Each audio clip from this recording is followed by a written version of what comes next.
Greg has gone incognito. Greg doesn't know that. Great heck of a way to start the show. This means it's time for the Sharks Detroit Sports Talk with Eno and Big Al. I'm the Big Al of the equation. Al Beaton, longtime Detroit-based podcaster and blogger. And we got off to a kind of an odd start because we have an interesting guest today. But before I get to our guest, quick introductions. As always, Nick Milanovich, our West Coast correspondent, is with us. Nick, how's things? Things are going okay over here. Nothing to complain about. All right. Well, actually, there is things to complain about, but I'm not going to. Well, right, of course. And of course, my partner in crime, we've been doing this for far too long, and that would be Greg Eno of the Greg Eno Substack Out of Bounds, where he wrote about Joe Schmidt today. Essentially, he went a little further than he did on our last podcast when it came to Joe Schmidt. Greg, how are things in Southeast Michigan? Things are well. It's warm. It's like 80 degrees Yes. here. It's a sweltering October day. And how often do you say that? A sweltering October same thing day. up here in Traverse City. 80 Yeah. degrees up here today. Really? Wow. Even going that far. Yes. North. Yeah. Amazing. Yeah. Well. Yes, it's exactly. Beautiful here. I am Greg Eno. All right, but yes, you are. I am Greg Eno from my. You cutting me off already? For my Substack, gregeno.substack.com. We appreciate it. I would appreciate it certainly if you would go to that Substack and subscribe. It's free, and I would be in your inbox every Monday, sometimes more often than that, depending on what there is to write about. Today, as Al mentioned, I pontificated about the Lions. Apparently, just going to ignore the fact that Joe Schmidt, the greatest Lion of them all, passed away about 6 weeks ago, and I guess they're just not going to do anything about it. They're not going to acknowledge it. They're not going to honor it. They're not going to put a patch on the jerseys. They're not going to put a sticker on the helmet. They're not going to put anything on the field. I guess they're just going to pretend like it didn't happen. So I talked about that and how it kind of rolls, unfortunately, in line with some of the other things they've done to dishonor their legacy. They're great players: Mm-hmm. Charlie Sanders, Calvin Johnson, Barry Sanders, and Joe again back in 1993. So please check that out. I would appreciate it. We are really excited tonight because this is a return guest, Al. We had John on the show. I want to say it was before COVID. Maybe not long before COVID. It was either 18 or 19, I think. And we had a lot of fun. We laughed a lot, and we were reminiscing. All three of us were reminiscing about Detroit sports, and we had a lot of fun. And John and I we chit chat every once in a while on Twitter/X. And a couple months ago, I said, we need to get you back. And he said, I'd love to. And we just couldn't come up with the dates. We finally came up with today. So he's with us, comedian John Wing. He's also a podcaster. He's an author. He's done a lot of things. He's an actor. He's done a lot. He's also a long-suffering Maple Leafs fan, which is what we're going to get into tonight as well. But John Wing is here, and we're happy to have him. And John, my friend, thank you for being here. Thank you. Thank you, all of you. Big Al, Big Nick, Small Greg. I think, I've been pissed at the Lions ever since they didn't acknowledge George Plimpton dying. Oh, yeah, there you go. Oh, there you go. Yeah. Yes. Yeah, that's true. Anyway, John's here, and we're gonna have a lot of fun. We're gonna talk about some comedy. We're gonna talk about sports. We're gonna kind of go all over the place. Music, because this podcast revolves around music. We're gonna do a lot of things tonight. We're looking forward to it. But John, before we do any of that stuff, why don't you just kind of tell people, a little bit about yourself, what you do, what you've done, the podcast, whatever you want to tell us to our viewers here. I am a stand-up comedian by trade, in my 45th year on the job. I don't dye my hair. I bleach my face. I work mostly cruise ships now. I've written some books, poetry books, a novel, a memoir, and actually published some of them. Well, most of them anyway. And when the pandemic started, I was out of work for 2 years. So I started a podcast a month into lockdown called The Bad Piano Player. And I believe tomorrow is episode 150. Wow. Congratulations. Thank you. We did weekly for 2 years. And then when I went back on the road, I do it fortnightly now, every other Tuesday. And we're finishing our 5th season. Well, it's done, actually. Last episode will be December the 3rd, and then I've actually already started writing season 6 because I'm out of my mind. It's just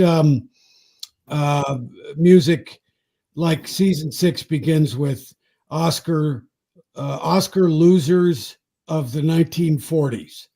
So we take 7 songs that were nominated for Oscars in the 1940s and all did not win.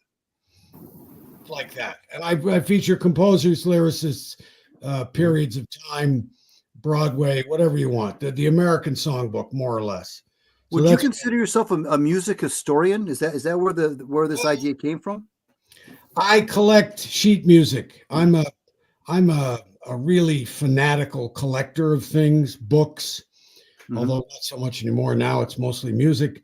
And I had all this sheet music and I had all this knowledge about composers and, from the teens to the 60s. And I just thought, well, that's what I should do. And my father always called me a bad piano player or the bad piano player, because in our house, there were a lot of good ones.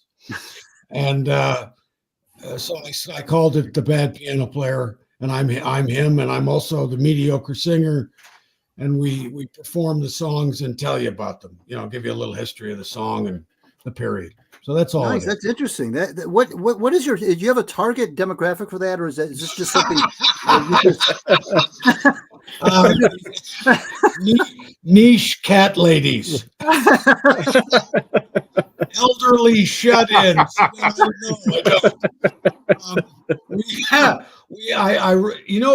Anyone remember Bob and Ray? Of course. Okay. Nick's too young, but I remember. Yes. Al does too. Yeah. Bob and Ray. I loved Bob and Ray. I love their show. Of course. Yeah. I've never been able to get a sponsor. I get maybe each episode gets maybe 150 downloads. I have a core group of about 75 people around the world.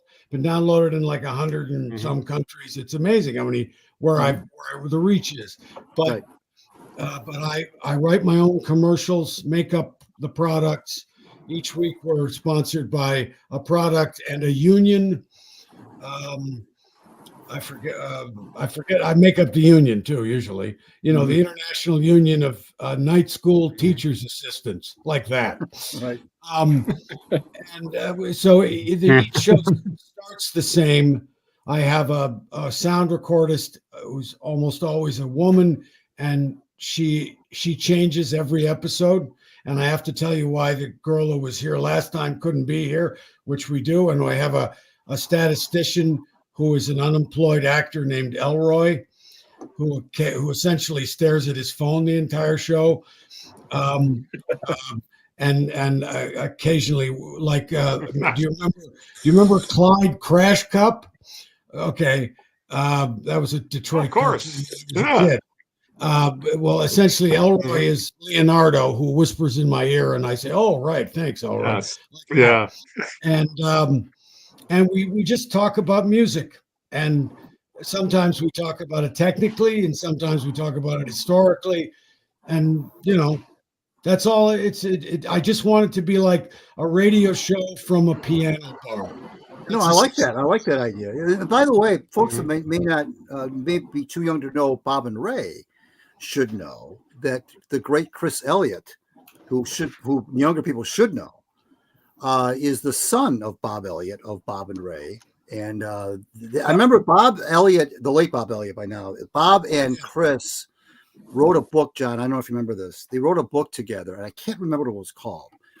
But it was a satire of an autobiography told through their eyes. And what would happen is Bob Elliott would write a chapter, and the next chapter would be Chris Elliott refuting the previous chapter.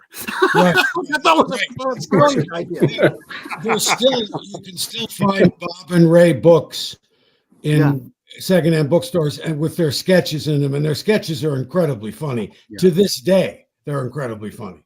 You can get that was a time when comedy duos were a big thing. Stiller and Mira, and of course Bob and Ray, and Bob and Ray. Yeah, there were just so many duos back then. Elaine May and Mike Nichols, and on and on and on. Costello and Martin and Lewis. Yep. Yeah, right, exactly.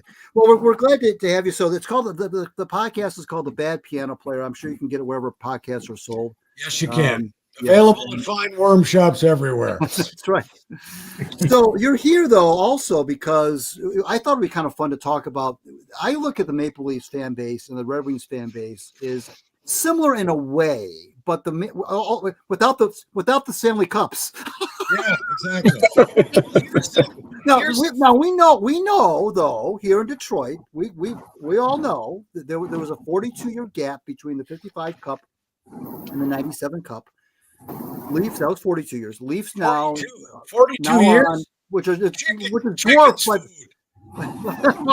the Leafs are now dwarfing that, of course. 57 years, I guess now. Yeah. 67 was their last cup. First of all, do you remember that cup? First of all, yes, that was one of a bunch of old guys. Yep. George Armstrong, Alan Stanley, a bunch of old guys. Yeah, true, it was. Now, how much do you remember about that? I mean, did you watch the games on television? Were you a big fan back then? I was here's the thing. I was a Red Wing fan growing up. I was a Gordie Howe, Alex Delvecchio, Nick Libet fan. Okay. Roger Crozier from Bracebridge, Ontario. And then Gordie retired in 71. Right. And they hired Ted somebody to coach.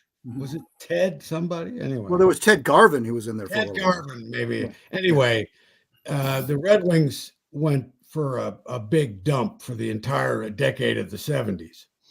And I kind of drifted away from hockey. I stopped once Gordie retired, I didn't care anymore.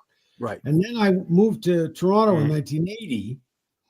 And I could get into Leaf games at Maple Leaf Gardens for $6. Oh God. Remember those days? Cast your memory back there, Lord. So I started going to Leaf games and rediscovered that hockey is the best. There's no other sport that beats it live. Right. And the Leafs of the 80s were really a lot like the Red Wings of the 70s. You're right. You're absolutely right. Yes. Really shitbag losers. And true. And I fell so desperately in love with them because they were so bad. Right. And then just as I left Toronto, they drafted Wendell Clark in 85 and in 80, I left in 88 and they had just started to get really good. And in 92, they went all the way to the semifinals. Yeah, I think so. Yeah. Yeah. Good team. That was a great team. And then I drifted away from it again because the Tigers, got pretty good. And I couldn't get the games for years. I live in LA. I couldn't get the games. And then all of a sudden, about 8 years ago, I started buying the ESPN package. Okay. And getting all the Leaf games. And they drafted this kid, Mitch Marner. And I fell in love with that. He's just my favorite hockey player in the world. And he reminded me why I like the game so much. So I'm back with the Leafs hardcore. On Twitter, I do every year the Marner Point Watch. We tweet about every point he gets. Well, I mean, there are to be a Leafs fan is to know playoff heartbreak. I mean, every spring you guys go into the playoffs with high hopes. And now, here's what I want to know about the fan base. Remember, Greg, though, I grew up a Lions fan too. Yeah. So it's not like this is new to me. No, I know, I get it. But what? Well, that's regular season heartbreak. They don't make the playoffs. Yeah, that's true. That's preseason heartbreak. They broke our hearts last year in the playoffs, didn't they? I want to know about this though. Seriously, John. I want to know when Leafs fan when playoff time rolls around, because they're at the point now where making the playoffs is a given. I mean, that's how good they are. Much. They know they'll make the playoffs. No, But when April comes, mid-April, late April comes, and the playoffs come around, I'm always curious about that fan base. Do they have is there a fatalistic? Oh, absolutely. A fatalistic thing, or every year they get there, or is it like Charlie Brown with Lucy in the football? Do they every year they think they're going to go far, or is it a fatalistic mentality? Oh, it's absolutely fatalistic in the sense that I used it in the Tiger Guardian series. I was talking to a couple of friends and I said, we need to win the fourth game. We have a chance to eliminate them. We need to do it right now. And both my friends said, I'm very comfortable with Scooble on the mound for game 5. Right. And I said, I'm not comfortable with that. I'm not comfortable with the game, winner take all game. I'm comfortable with us winning now. Right. That's true. That's a good point. And that's because when the Leafs have a chance to win 6th game, 7th game, if they lose the 6th game with a chance to end the series, you know they're not going to win the 7th game. And they, pardon me for saying this, they fucking know it too. Yeah, right. Well, that's the thing. Is that you think it's in their heads as well? Oh, how can it not be? Listen, I'm a golfer. Earlier this summer, I missed 22 consecutive birdie putts inside 10 feet. 22 in a row. Wow. And you think after 14 or 15 I was going to make any? Right. You know what I'm saying? Once it gets into your head, it's awfully hard. It's awfully hard. So talk about the Mike Babcock years when they brought Babs in. I think it was like 2015, 2016. I remember he stood in front of the press and he said, "There's going to be pain," because the team at the time was really good. Then they drafted Matthews and Nylander. I think it was Matthews first, wasn't it? Yeah, Matthews first, Marner, Nylander. Yeah. And the fortunes, of course, turned. Knowing what you know now about Babcock, and you saw that embarrassing way he flamed out when he was briefly hired by, was it Nashville? Who hired him briefly? Columbus, right. Did he flame out there too? Yeah, he flamed out before they even played a game. I think he was only hired for like a month or two. Wow. What the Babcock years, were you encouraged when the Leafs hired him, or did you know enough about him from Detroit that you were like, that's not a good move? I didn't know a lot about him other than that he was considered at the time, you know, the best coach in hockey, right? They gave him a lot of money. But listen, hockey is one of those sports where you got to like the guy. You got to want to win for him. Yeah. And if it gets to a place where you don't want to play for this asshole, it's over. And it's from the years I've watched, it seems to me that there's a shelf life for NHL coaches. Right. There's a growing year and a decent year and a couple of good years, and then they hate his guts. Right. I mean, it just seems like that's what it is. I call it the Pat Burns syndrome. Yeah. Because when they wanted to win for Pat, man, did they want to win. But then once they stop that, you know, he's got to go. Yeah. Always the way. And when I found out what Babcock was doing with the young guys, with Marner and Matthews and some of the guys, I didn't like that. I thought that was a little... Oh, yeah. And not that I know anything about coaching young people, young adults on how to be a hockey team. I don't. Right. But it seems to me the school changes. You know what I mean? There's an old school, and every 5-10 years there's a new school, and eventually the new school moves everybody out. And by the time they moved everybody out, everyone who was new is now about to be the old school, and it's coming around again. So, but they do seem, doesn't hockey, as much as any sport, seem to just recycle the same guys? Yeah, around the league to coach. Yeah, yeah, it's true. It's weird. Well, you know, that's why I think Scotty Bowman is the best coach bar none of any sport, because he did it for so long. He did it in the 70s. He won in the 70s. He won in the 80s. He won in the 90s. He won in the 2000s. And he won with different rosters. He won with different styles of play. He won in different eras of hockey. Because that's a unicorn. Because what you're saying is absolutely dead on. The recycling, the shelf life, and everything. But when you've got a guy like Scotty, who also was not very well liked, but he was able to win, and I think the players may not have liked him, but they respected him. And I think what you're talking about, John, is not even a dislike; it's a lack of respect. And I think that's what happened with Marner and Babcock when it was revealed that Babcock, humiliated Mitch Marner in front of the whole team, threw him under the bus. I don't know why you do that. Why do you need to do that? I don't get that at all. I really don't. Because he's an asshole. He's a narcissistic asshole, as it turns out, unfortunately. I used to do an impression of him. He'd be at the press conference after, and he'd go, I thought we skated. I thought we moved the puck, used our sticks. He was so and short sentences. I thought we skated. I thought we used our sticks. It was so funny to listen to. That's another thing now. You have the website. You don't have to I watched the Lion game yesterday for the first time in a long time. I watched an entire game. Uh-huh. And you could go to YouTube 2 hours later and get a really good highlight package, like 17 minutes. Pretty solid. Right. But and now you got the websites. You can get all the highlights. You never have to watch Sports Center.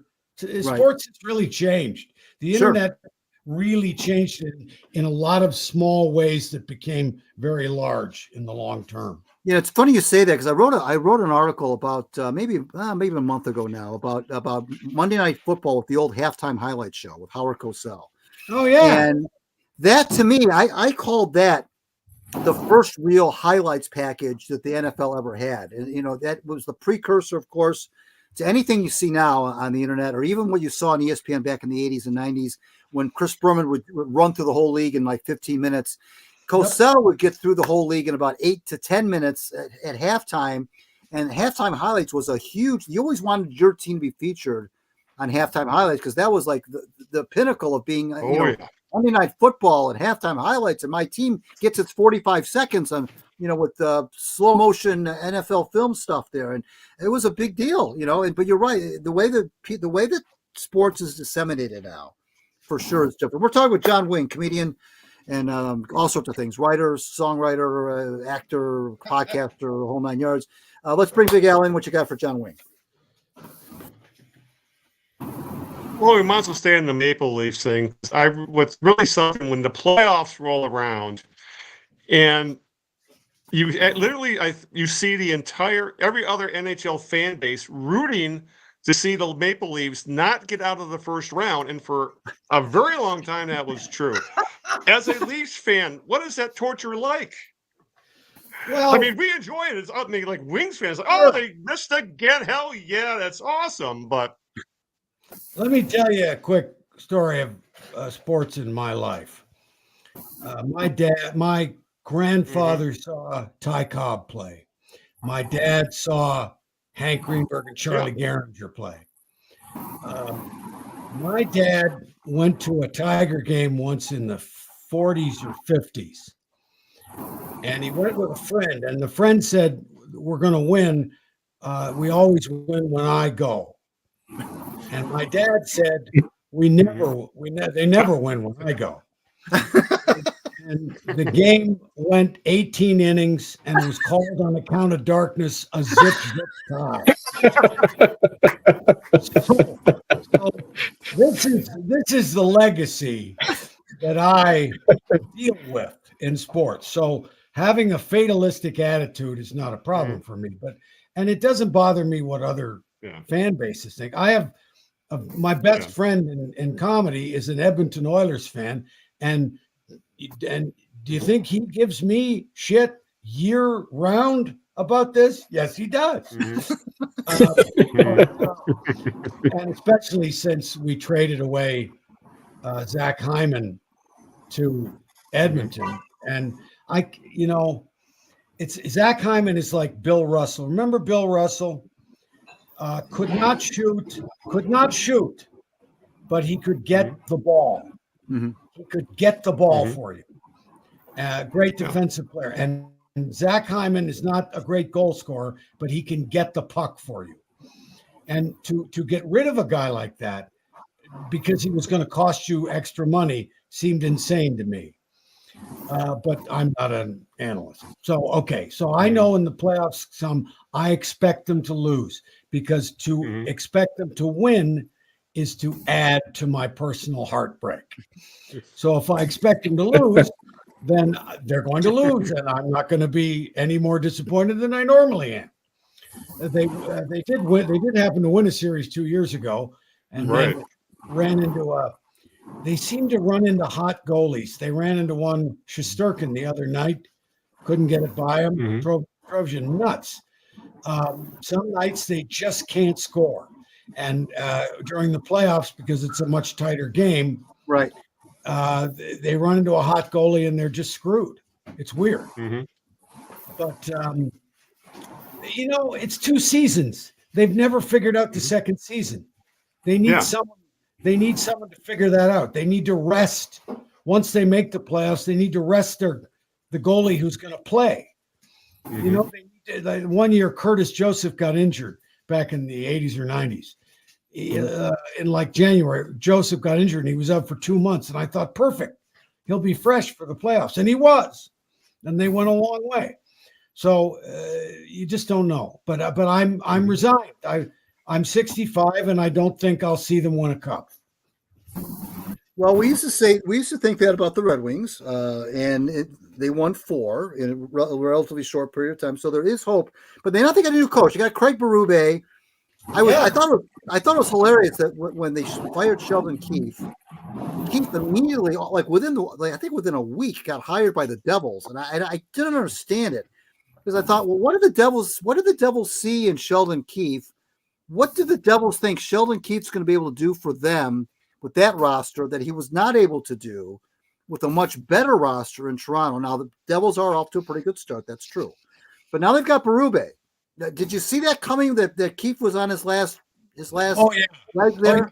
I did being a Marner lover, everybody, Marner is the Leaf everyone loves to hate. And I had a guy who sings the anthem at 4 or 5 Leaf games every year, or used to. I had a guy tell me last January, without a doubt, Marner won't be playing for the Leafs in the fall of 2024. Well, gee. And I kept saying to him, so they're going to move their top scorer. Really? That seems odd to me. But okay. I don't know why Keefe had to go. If he was going to stay, he had to get to the second round again or the third round. That's the only way he was going to stay. Losing in the first round sealed it. Right. Yeah. But they're afraid to trade away. The guy I think they should trade is Nylander. And I thought so for 5 years, that they should get rid of that guy. Because although he scores and is a decent finisher, I don't think he brings anything else to the team. I don't think he's much defensively. I don't think he ever makes the pass he needs to make, or very rarely. I think he's a hot dog. I think he tries to do it himself. And they got an empty net goal the other night just because he didn't want to make the pass. 6-on-5 in the Rangers zone. He tried to dipsy doodle, and he made the wrong pass. The Rangers got possession and scored. And it's it's so typical of that guy. And they could get a lot for him, but they won't. They never listen to me. That's the problem, Greg. They never listen to me. I'm in the stand screaming. They never hear me. Let's bring Nick Milanovich into this discussion. Nick, what you got for John Wayne? I think I might change the team here and talk about baseball a little bit. Okay.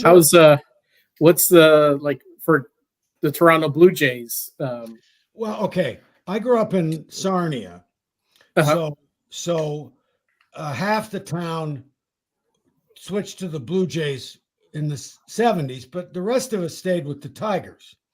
So the town is still split, and I've never been a Blue Jays fan. But the Blue Jays fans are, I've noticed on Twitter and from my friends commenting, are equally as fatalistic as the Tiger fans. But Nick, don't you think baseball has changed for the worse? I'm starting to hate baseball, actually, to be honest. It's all, or it seems like it's all swing as hard as you can. Yeah, right. Strikeout, pop up, home run. Yeah. You know what I mean? Or throw as hard as you can, go for Tommy John surgery, come back. Yeah, throw as hard as you can. It just doesn't seem like there's a lot of nuance in the game like there used to be. That's why, much as I hate the Guardians, I said the Guardian Yankee series was the first series I'd ever seen where I would be really happy if neither of them won. But much as what about the World Series? Oh, I said it on Twitter last night. Oh, how quaint, a Dodger-Yankee series. Ooh, Yeah. I can't stand I absolutely hate the Yankees to the last degree, as boom Jeff Rand used to say. So I'll root for the Dodgers, but I don't even care. But the Guardians in Game 4 did a safety squeeze, which as much as I hate them, I admire that. I admire that so much. Yeah. Because that was real baseball. Right. And with a guy who hit a home run the previous at bat. Yeah. That's the other thing about that. Exactly. Yeah. So that was great. But I don't enjoy baseball. And I was a fanatic. I used to buy the Tiger package and all that. I used to watch a lot of games. I didn't this year. I don't. Hockey is my thing, and I watch golf and tennis in the off season. And now that the Lions are good again, I like their coach, and I watch the Lion games too. But I don't watch. It's weird. I don't watch games other than my team. You know, I watch the Lions. Oh, for sure. The Leafs. I watch the Tigers sometimes, but I don't watch a lot of other games. So that was a great Lion game on Sunday, by the way. That was a great game. That was the game every Lion team I can remember would have lost. Yes. Oh yeah. Absolutely. Yeah, for sure. Well, it started out really rough. It started out like that Ravens game last year when they got blown out in the first quarter. And that was my first thought. Exactly. Yeah. It started off like that, not a fumble, but it was there an interception? Failed fake punt. Fake punt. That's what it was. Failed fake punt. Yes. Then that 34-yard off tackle play where he wasn't even touched, and it just the crowd was into it. It just didn't look good. And then they gave the Vikings one last. And John knows this from watching the Tigers, or not Tigers, watching the Lions play the Vikings in the 70s. Oh God! They gave the Vikings that one more play, John. Oh God! Oh no! This is I actually thought what it is. They changed it. I don't know how they did it. But they changed the dynamic of the team because for years it was a losing dynamic. Right. And it's been changed. And I don't know how that is. And no, I didn't think they'd lose. I thought they were going to lose until they went ahead. Right. And the biggest thing, when I thought they would probably win when they stopped the 2-point conversion. Right. I think they'll win now. Right. But no, the last play, as long as Tarkenton isn't the quarterback, I couldn't care less. Oh, I got to tell you guys a quick story. Okay. So I'm golfing. Okay. The year I was born, San Francisco 49ers traded Y.A. Tittle. I don't know if you remember him. Of course. They traded Y.A. Tittle to the Giants in 1959. And they traded him for a linebacker. Named Lou Cordileone. Okay. And when Cordileone was told he'd been traded, he said, wait a minute. Me for Tittle? Me? Just me? Okay. So I'm golfing at Encino Public Golf Course a couple of months ago. And me and my friend who's 93, I golf with, we hook up with an old guy and his girlfriend. And the guy's in his 80s and pretty gnarled up, but he plays. Pretty cool. And his name is Lou, and we're chatting. And at the 12th hole, I say, "What'd you do before you retired, Lou?" He says, "I played professional football." Oh no. No. No. What's your last name? And he says, Cordileone. And I said, no. "Me for tittle, just me." And he fell out of the cart. Oh my God. That's He couldn't believe amazing. I knew that. He said, That's "How do you know amazing. that?" I read a book, Lou. I don't forget stuff I read. Oh my God, that's amazing. And for you to whip that out of your holster like that, that amazing. line. Plus, he didn't have the thing, he didn't have the thing. Mm-hmm. Oh my God. That reminds me of an article I wrote earlier in the year about after Willie Mays died. And just like that Cordileone thing, Willie Mays was traded in 72 from the Giants to the Mets for a pitcher named Charlie Williams. And Charlie Williams would go around. Charlie Williams was tickled that he was traded for Willie Mays, even though Willie was almost 40 at the time. Well, more than 40 at the time. And he would tell everybody, jokingly, of course, that it wasn't Willie Mays traded for Charlie Williams. It was Charlie Williams traded for Willie Mays. He would play that little game. He thought it was great. And Charlie Williams passed away. Charlie Williams ended up being a taxi driver in New York after his playing days. And I started the article off by saying, imagine hopping into a taxi in New York City and having the driver say, I was once traded for Willie Mays. and it's true. And it was true. But that's totally the only thing. Oh my God. I played golf with a porn star, male, and I've played golf with a guy who was traded for Y.A. Tittle. There you go. And they weren't the same person. And Greg, you didn't say whip it out of his holster with the porn star, but Right. I had nothing to whip out for that guy. Oh my God! He was was with John Wing. John, I can't let you go without asking you about. I know, and we probably talked about it when you were here the first time, and I apologize if we did, but a lot of our viewers probably didn't see that episode because that many years ago. But you were it's true. Yeah, you were at Tiger Stadium. I know this might sound like I'm bringing the mood down, but you were at Tiger Stadium when Chuck Hughes passed away on the field playing for the Lions against the Bears. You were at that game with your dad. I was 12 years old. 12 years old, and that's amazing to me. I actually found on YouTube the actual radio broadcast of Bob Reynolds and I think Van Patrick doing the game. I remember listening to the game when I was with my dad up in the spare bedroom in Livonia, and we were listening to the game. He was working. He used to work on the weekends at home. I'd been here the whole time. Right. You got an alibi.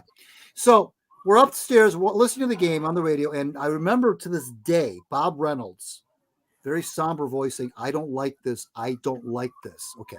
I say that to say that when I found the rebroadcast on YouTube, I fast forwarded to the Chuck Hughes moment. And don't you know that I was right? Bob Reynolds said, "I don't like this. I don't like this." And I remember that 53 years ago. I was 8 years old, and I remember what Bob Reynolds said on the radio. Then to find out you were there at the game. Yep. My dad would hustle 2 tickets, and they were in different parts, right? Mine was for my seat, and his was just to get in. And he would watch the game from the tunnel a lot. Okay. He would walk around the stadium in the upper deck. He would only take an upper deck ticket and watch the game from the tunnels and chat with the guys who worked at the edge of the tunnel. Right. And at that point in the game, there was a seat open next to me, and he saw it because he would keep an eye on me too from the tunnel. Right. Sure. And he saw it, and he came and sat next to me. And there was a play, and it was a nothing play. Right. And they came back into the huddle, and there was a guy lying down. And I didn't know this at the time, but it was Butkus who saw him go down and called the medical people out. Right. And they came out, and they're over the guy, and one guy starts punching him in the chest. And my father said, "Oh God, he's dead." And I said, "What do you mean?" And my dad said, "They're trying to restart his heart. His heart has to have stopped if they're doing that." And then it seemed like it happened really fast. I'm going to check out the radio broadcast because it seemed like within a minute or two, they had him on a stretcher and he was gone. Right. I do remember the stretcher going off because there were two guys and they were running with that stretcher. And I don't remember much else about the game, but after at Hoots, there was another guy and his son were there, and we met up in the back room at Hoot Robinson's bar. Yep. Right. And I'm having my ginger ale, and Dad and the other guy who was a doctor were talking about it, and they were just, "Oh man, I'm so sorry that the kids had to see this." Right. Yeah. That's and Al and I have talked about this before, and the thing is that they, like you said, they resumed the game. There's like maybe a minute and a half left to go in the game or something like that. They resumed the game with the sound of the ambulance siren going in the background, and everybody had to somehow finish that game, play the game. Not that what happened to him was the result of a hit or anything like that, but still. No. Imagine having to finish the game, go into the locker room, find out your teammate has passed away. It's just the whole thing was, of course, that was back then. If that had happened sometime now, I think about the DeMar Hamlin thing, for example. When I saw the DeMar Hamlin thing play out, of course, I thought about Chuck Hughes. People old enough like me who are old enough to remember Chuck Hughes, that's where I went with that, because that was obviously not your regular injury on a football field. That was something medical. There's a difference between a medical emergency and a big football injury, as you know. And when you saw the DeMar Hamlin thing, I thought only of Chuck Hughes. And the Chuck Hughes thing, of course, gets dragged out every so often whenever there's something horrific on the field. But that was just so unusual. Was Hamlin the Seattle guy? No, Buffalo. Was it Buffalo? His heart stopped, but they got it going again? Yeah, I think that's what happened. Yeah. He took a hit and got up and walked and then keeled over. Correct. Exactly. Yeah, correct. Yeah. But I think in that case they stopped the game too after that. Did they? Yeah, they did. They did. They canceled the game. Yeah. I think Chuck didn't he have a defect or something? It was It turns out he did. Yeah, it turns out that he did. Yeah. And of course, they would never. His wife sued the Lions and the hospital, and she won. She won some sort of an out of court settlement that was never announced, but she did win. But that was just oh my God, what a horrific thing. John Wing, thanks for being here. The podcast is called The Bad Piano Player. You can follow him on Twitter /X at JohnWing5. I suggest that you do that. He's a lot of fun. John and I go back and forth on occasion. We have a lot of fun together. Thanks for being here on the show. We appreciate it. Hey, thanks for inviting me. It was a lot of fun. It's great to see you. I appreciate it. My pleasure. Right. Have a great night, my friend. Thanks, John. See you later. Thank you. Bye-bye. Take care. Oh, Well, boy. Greg, way to kill the damn mood.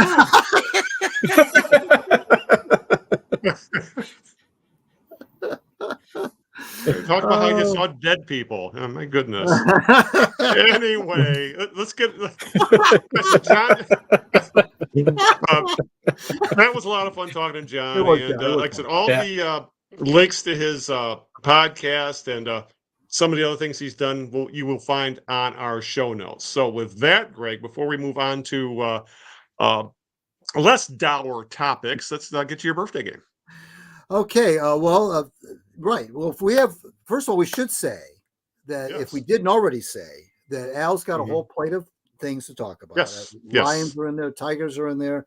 I'm sure some Red Wings stuff is in there. Right. But before we get to any of that stuff, we are going to play a game that we like to call Whose Birthday Is It? Maestro. Everybody knows how we play this game by now. I give a clue of a person whose birthday it is today in the world of sports, and I give Alan those clues. Alan, Nick, those clues, and if they can guess the first two clues, they will receive Play-Doh. They will receive Play-Doh if they not Plato the philosopher, Play-Doh. Okay. Nick, he's harsh on our mellow again. Play-Doh? This person Fire away. was born, this person made his name in baseball and was born on this date in 1928. He passed away in 2020. So he passed away just shy of his 92nd birthday. Made his name in the world of baseball, played for the aforementioned hated Yankees, was a pitcher, and was, of course, as a Hall of Famer because he played for the Yankees. Why wouldn't he be? And known as a very, very, very successful World Series pitcher. And when was Whitey he born Ford? again? What was... Dick's got it. Whitey Ford. Oh, enough Whitey said. Ford. Yeah. Whitey Ford. Yeah, very good. Very good. It's the only Yankees pitcher I know. So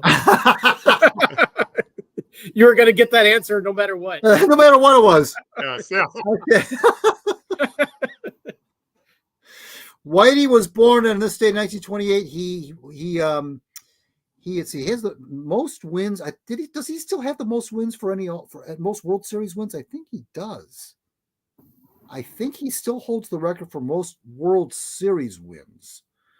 Mm-hmm.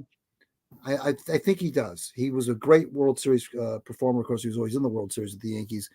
But he was a born and raised New Yorker. He was born in Manhattan, raised in Manhattan, a drinking buddy of Billy Martin and Mickey Mantle. Those three were like the three amigos. And so Whitey Ford, good job. All right. And yes, Greg, you're correct. It is Whitey Ford with 10. 10, okay. 10 victories. And a no-hitter, if I'm not mistaken. Not in the World Series. That was Don Larson. Not the World Series? No, Don Larson. Oh, no, Don Larson. Larson. Yeah. Okay. Larson had a perfect game in the World Series, actually, is what he did. So, All good right. job. With Good that, job, Nick. yes. Awesome. All right. It's like that was right in his wheelhouse. The only Yankee pitcher he could think of was the answer. Greg, I think it was fixed, but The fix is in. The fix is in. All right. Couple of things before we start hitting we'll hit the ground running because we have a lot to cover. But one, we apologize for the lack of a podcast because someone got stuck in Florida with Hurricane Milton. That would be me, and that was it's now surviving a hurricane is off the bucket list, but I would not recommend it at all. 0 out of 5 stars, as they say. But that was I'm glad to be back up north. Shaky Wi-Fi and all. I'm glad to be back up here and back to normalcy talking with you guys. So hopefully we'll be able to keep the podcast a slightly more regular schedule than the irregular one we've been on. Because we weren't even able to talk barely any of the time. Last time we talked about the Tigers, for example, they were, I think, still 3 games out of the wild card at that point. No, they hadn't even made the playoffs, and God hell, the Lions had just beat Seattle, I think. But regardless of all that, as Greg said earlier, we have a lot to talk about. The Lions are flying high. Tigers had a hell of a run in the playoffs, and the Red Wings are struggling. We'll talk a little bit about each of it, but let's start with, guys. Why don't we start with the team that everybody's talking about? And that would be obviously the Detroit Lions. Rather than get into the nuts and bolts of the games, because essentially, we're not going to rehash the victory over Minnesota, other than maybe to referring to certain plays about it. Same thing with the victory over the Cowboys, as glorious as that one was. I mean, when you piss off Chris Christie, you're doing something right. Yeah.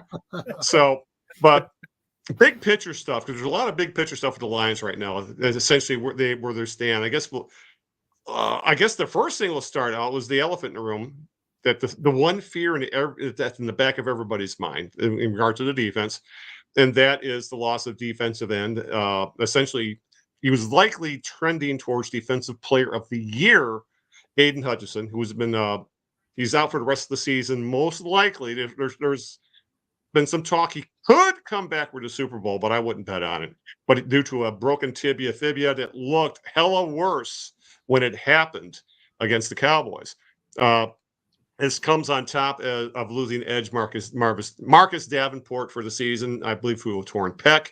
And the defensive line is suddenly starting to look really, really thin. So I guess the first thing, guys, is I'll start with you, Greg. When it comes to Hutchinson, they did okay against Minnesota when it came to scheming a pass rush. They did get 4 sacks, but as I read today, they had 15 quarterback pressures total. That's one game just from Hutchinson normally. So,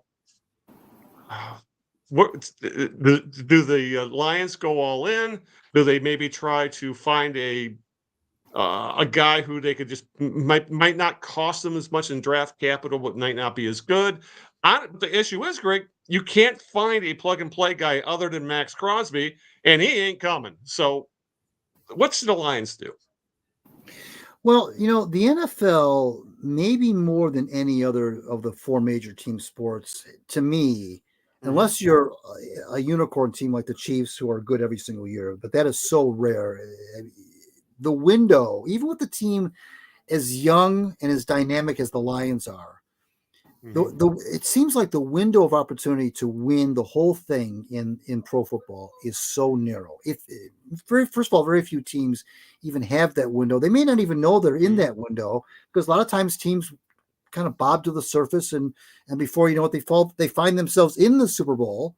Whether they win it or not, it is pick or choose. But you don't have opportunities like the Lions have very often, where they are sitting on top. Essentially, they're the best team in the conference. Maybe the NFL. Maybe the NFL. I mean, obviously the Chiefs are undefeated, but yeah, I mean, they certainly are. They are an elite football team. Okay, that's great, and they have a lot of young talent. They've extended a lot of really key players. They look like they're set up to be very good for a number of years. That's true. But you can't count on that. You can't look at that and say, well, we've got this window now. We look like we're going to, unlike you could do maybe in baseball or basketball or even hockey, and look at your core and say, we've got a really good core here of young, very, very talented players. We ought to be good for a while. For some reason, the NFL, that doesn't necessarily always hold water. You look at the Bengals, for example. It's a good example, I think. The Bengals of 2021, okay, they go to the Super Bowl, dynamic young quarterback. They go to the Super Bowl, fall short, okay, fine, to the Rams. They look like, though, the Bengals look like they were set up for a long run. They were going to be a factor. They were going to be a team to be contended with in the AFC, certainly for the next several years. Well, it hasn't really worked out that way. And they've still got that young quarterback. They still got that great receiver, but they're still having trouble. They're having trouble winning ball games consistently. And so I know the Lions look like they're set up for the long haul. And that's what the whole reasoning is behind getting these guys locked up. St. Brown and Sewell and on and on and on. All these extensions, Montgomery, all these guys are signed with the idea that if we keep the gang together, we ought to be very good for a long time. Of course, that's what you want to be. But then you're faced with something like this. And then you realize, you look at the standings, you wake up on October 21st, you're 5-1, you're the best team in the conference. The 49ers are struggling. Aside from the Vikings, I'm not looking. I know there are a lot of teams that are 4-2. You got the Commanders that are 5-2. I'm not a believer in the Commanders yet. A lot of teams are just kind of hovering around 500 or above. To me, the Lions are the class of the conference, to me. So that tells me that, and then you've got a team over in the AFC that's still cooking. They just never lose. That tells me that, okay, if we have this glaring, and you mentioned it with your stat about the 15 pressures, if we've got this gaping hole in our roster, which, by the way, the edge rushing position was already thin before Hutchenson even went down, okay? Well, then you got to look and say, okay, it would be, to me, general manager dereliction of duty if you didn't try to do something between now and the trade deadline, which is 2 weeks from tomorrow. Now, having said that, who do you bring in? I don't know. That's Brad Holmes' job. Yeah. That's what he's being paid to do. But his job is to make sure that if you're looking at a gaping hole on October 21st, that you don't look at that gaping hole on December 21st and wish you did something in late October. So I think they should do something. I'm like you. I probably won't get Crosby, but this is Brad Holmes' first real, we've seen how good he is in the draft. We've seen how pretty good he is in free agency. Okay, that's fine.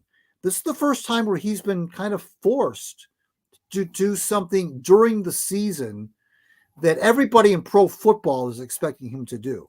So we'll see what he does. I don't think they'll do nothing, but I do think that they'll do something. Yeah, Nick, where do you fall in this? Big splash, medium splash, roll what you got, next man up. What's your thoughts?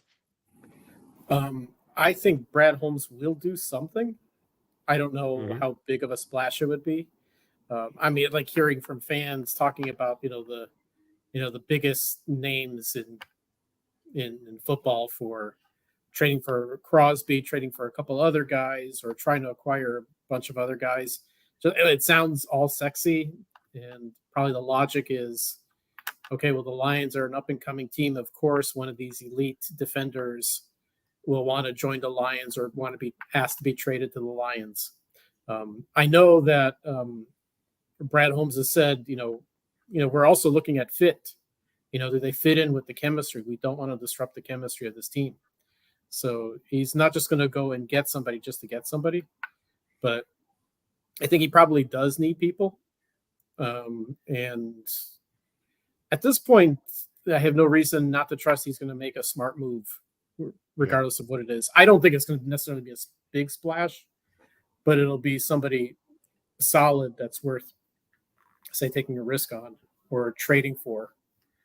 I don't know if he's going to go balls to the wall and like trade a bunch of first round picks for Crosby or anything.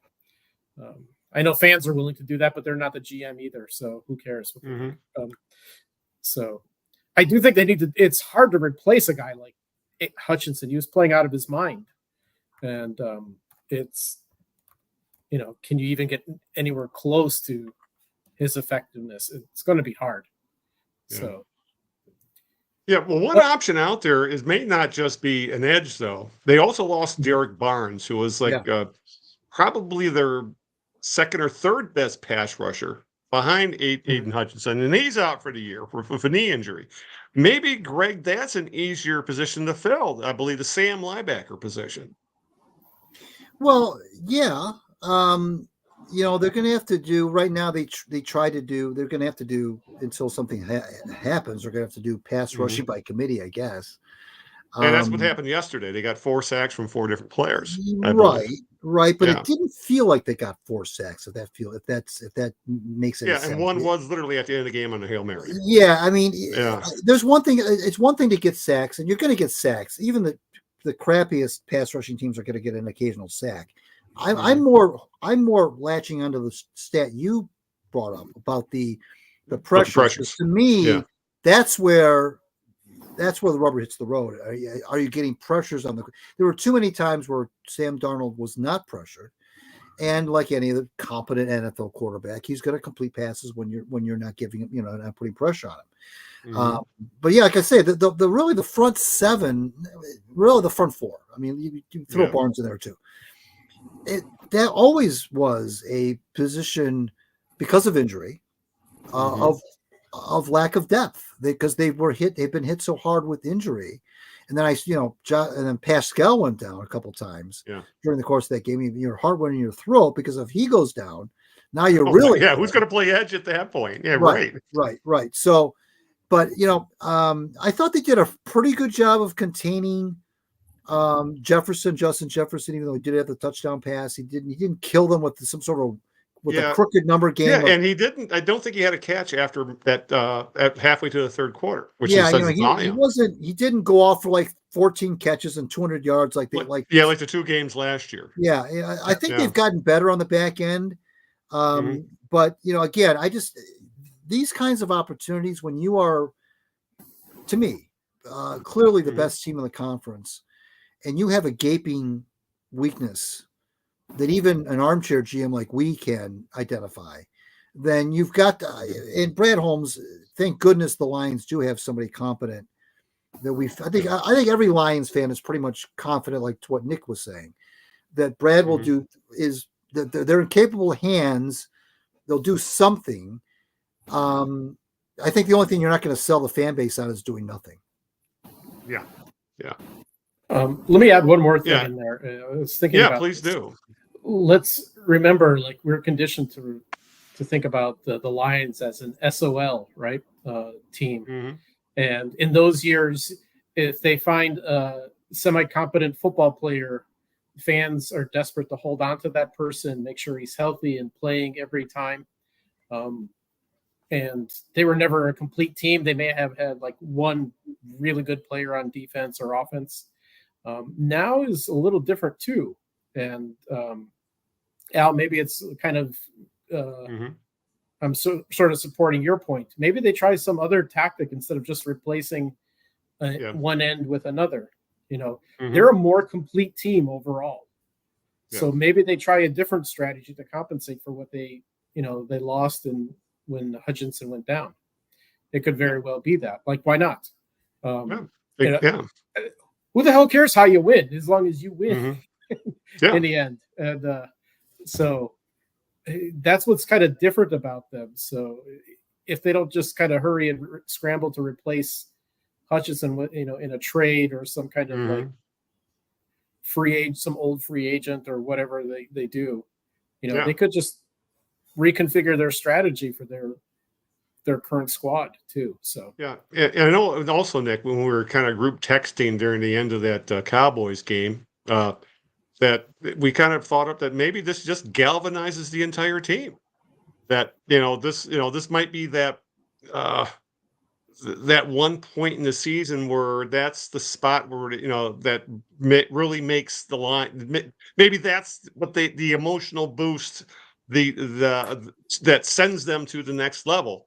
And it's always a possibility. I mean, they didn't collapse. I mean, and that's something that, as Lions fans, I think we all expected when they lost their best player, that this team, I mean, the Lions would fold, after something so bad happened to the roster. And in that game, for example, Nick, they just kept the pedal to the metal and just absolutely crushed the Cowboys. So maybe there's just something to, as you said, maybe there's something to the next man up. We'll do our, get the team gets galvanized behind this singular issue, and they go to the next level. I don't know if that's what's going to happen, but that's a possibility. Yeah, I mean, we've had like other really good Detroit teams in the other sports that a good player goes down. Like Isaiah Thomas had gone down in the late '80s, and the rest of the team kept on winning. A bad team, that doesn't happen to a bad team. A good team can keep winning because other guys compensate, because you have a full roster of good players playing. So and just to kind of go the other direction with that, we saw something like that last season with the Red Wings. Larkin goes down and the team collapsed. Right. Exactly. Yeah. Exactly. And it's not like they're out without decent players. Like, you had Patrick Kane, who's going to be in the Hall of Fame, but like he kind of disappeared. So well, the other thing too, guys. What happens? Like, I'm sorry. Yeah, go ahead, Greg. I'm sorry. No, the other thing too is that, quite frankly, if you losing your best pass rusher means you're not going to win the Super Bowl, then maybe you're not as good as you thought. Because I think that with all due respect to Hutch, he's a great player, like you said, on track to being Defensive Player of the Year. There's no question about that. But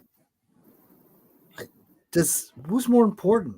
If your quarterback goes down, then I'll say maybe your season's shot. Your defensive end rushing guy goes down, and the fans it's over with. The season's over with. See you next year. I mean, I don't, again, with all due respect to Hutchinson, no, he's not that important. I mean, you lose your quarterback, yes. But, if you lose your defensive end, there should be some ways to make up for that. You don't just grab a quarterback at the trade deadline. I know that for sure. But I think you can make do with you mentioned at the top of the discussion, you mentioned they scheme their way and blah, blah, blah. It's doable. It's not doable if Goff goes down. With all due respect to Hendon Hooker, it's over with probably at that point. But with Hutchinson going down, that's why I never bought into the notion of this is it, it's over with, forget the season. I'm like, really? Are the Lions just Aiden Hutchinson away, losing Aiden Hutchinson away from going in the tank? I thought we were supposed to be I thought the Lions were supposed to be a really good team with all sorts of stars and unstoppable offense, and the defense is playing better. And Brian Branch is the guy. He's the guy. And if there's a guy who has stepped up right there. Yeah, well, he's the guy that you can't afford to lose, quite frankly. Yeah. If he ever went down for any length of time, then they could be in some big time trouble because he's one of the best safeties, just like Hutchinson's one of the best guys. To me, Branch already in his second year is one of the best safeties in the entire league. And his first year as a safety. Right. True. Because he was a nickel last year. That's true. That's true. Yes. And they made him a safety because they did not want him to get off the field. Right. And they were very smart to do so. Now they have this great safety room with him and Kirby Joseph. Right. Who has like 4 or 5 picks already. But Greg, you gave me a great segue when you're talking about the quarterback. And remember when the Lions made the Matthew Stafford trade? And at the time, it was, and I think we both believe Goff was a bridge quarterback. He's a serviceable guy until they find the guy in the draft. That's what they got all those draft picks for. Yeah. Well, here we are in 2024. Jared Goff is literally playing at an MVP level. If there was a vote right now for the MVP award, he might win it. He would win it right now. I think he would. He's having a better year statistically than Patrick Mahomes. Over his last 4 games, and which includes a perfect game, he was 18 for 18, 292 yards, 2 touchdowns, had a receiving catch for a touchdown, and a 155.8 passer rating against the Seahawks on Monday Night Football.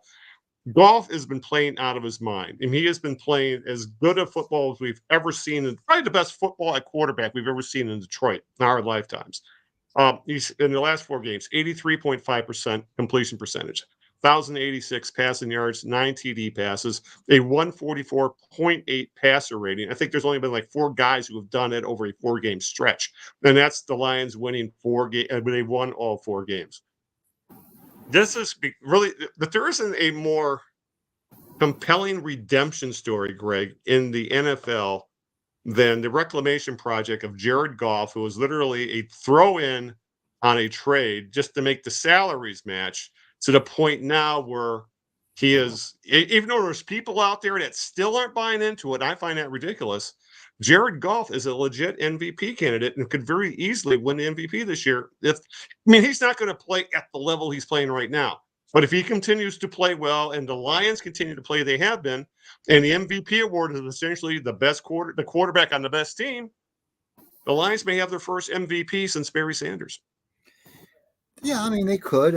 I think they would rather win the Super Bowl than whether or not their quarterback becomes MVP. But he's in the discussion. There's no question. But they don't get there unless their quarterback is playing like that. He's in the for sure. He's for sure in the discussion.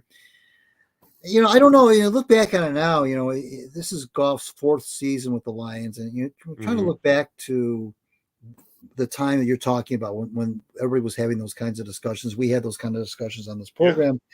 And then you think of it now, you say, well, why, what was it about him at that time that we weren't, and when I say we, I don't necessarily mean you and I, because I think you and I kind of lean more toward that he could be the guy, but you look back and say, well, what was the concern that everyone had about him at that time? I know that he didn't have a great first season in Detroit, but nobody did. Nobody did. Yeah, there's no talent there at all. I think what it was, Al, is that he wasn't Matthew Stafford. Yeah. And he was, when you're in somebody's shed. Now, when I say that, I don't mean that it's not like Matthew Stafford had a bunch of Lombardi trophies in Detroit. But what I'm saying is there was fans for the most part, liked the idea of Matt Stafford as quarterback. He was somebody who led them on a lot of 4th quarter comebacks. He was everybody knew what kind of a gunslinger he was. There was a certain aura about him, even though he really didn't win anything. He was the best we'd ever had in Detroit.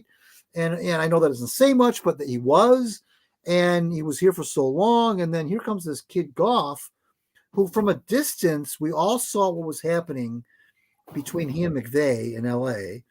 And we said, well, geez, McVay's this genius. He's a genius. Sean McVay's a genius. If he can't fix him. Yeah, right. My goodness, if the great McVay doesn't want him. Well, so I don't know what it was about Goff that turned people off to him. I know that he had some issues with with protecting the football. That's true. But, I don't know what it was about. He was young. He had gone to a Super Bowl, which Matt Stafford had never done at that time.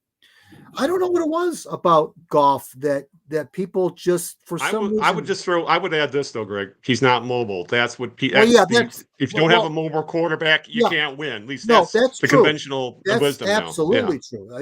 You and I are more athletic than he is. That's for sure. Yeah, but he's showing. Oh, so you mean Nick is more? So Nick is not as athletic. It's a given. Nick's younger, so it's a given that he is. But I'm more athletic than you guys, but not by much. I'll be touching my heart like Fred Sanford with very little effort. So. That's true. I mean, you can't. But you know what though? To me, that's okay. Mm-hmm. That's fair. I mean, I've said the same thing about Goff. Yeah, he's not. It's true. But it's like saying that's the one criticism they throw out there. Okay, but that's just the way it is. It's not like he's trying not to be athletic. It's not like he's not athletic on purpose. That's just the way he is. It's like saying, well, I don't like Wizard of Oz because it's not Gone with the Wind. Well, okay, it's not. It is what it is. Okay, now you can say, I don't like Goff because he's not mobile. Okay, he's not. What are you going to do about it? So fortunately, Goff plays behind an offensive line that's very capable, except for that number 74 guy who had a horrible game yesterday. I don't know who he is. He's got to go. But other than that, because the Ziegler, whatever his name is, didn't start, so they had this 74 kid who held in every play of the game. But other than that, they have a pretty good offensive line. They could protect him because you're right. He's slow. When he does get an open field, it's like he's running with a piano on his back. He probably does a 5.40. That's fine. Those are all fair criticisms.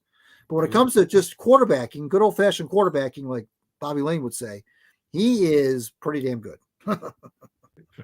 Yeah, and Nick, that's kind of the what it looks like. You see a man who is unbelievably confident under center now. He seems to be that one of the that was another criticism, Greg. That he had trouble reading defenses. He needed McVay in his head telling him this is what you need to do. Right. And Nick, now I think we see a quarterback that doesn't need that. The Lions have built his confidence to the point where he is, I think he's playing like the definition of a field general. Maybe that's the best way to call it. That's a good idea. That's a good point. Yeah. I've been very consistent about this, and I'm going to say it again. I think Jared Goff's woes in LA were because of Sean McVay. Yeah. Goff is a California, stereotypical laid-back California kid. Cal Berkeley guy. Whereas Matt Stafford was like rough around the edges and kind of like little combative. And I don't know if Stafford was probably grumpy because of who he was married to. I'd be grumpy there too. Jesus Christ. And the fact that he's a cuckold, I guess, doesn't help. But but going back to the last days of Goff in LA, McVay acted like he hated him, and it was public and it was ugly and it was stupid. I mean, why would that not mess with your head? And if you look at Goff's numbers, they weren't that bad even then. No. And I think if I remember correctly, McVay had somebody else at quarterback and was doing lousy in the playoffs, and then put Goff in there, and Goff did much better. He won the playoff game for him. Yeah, exactly. Yeah, exactly. John Swafford or something like that, I believe. Yeah.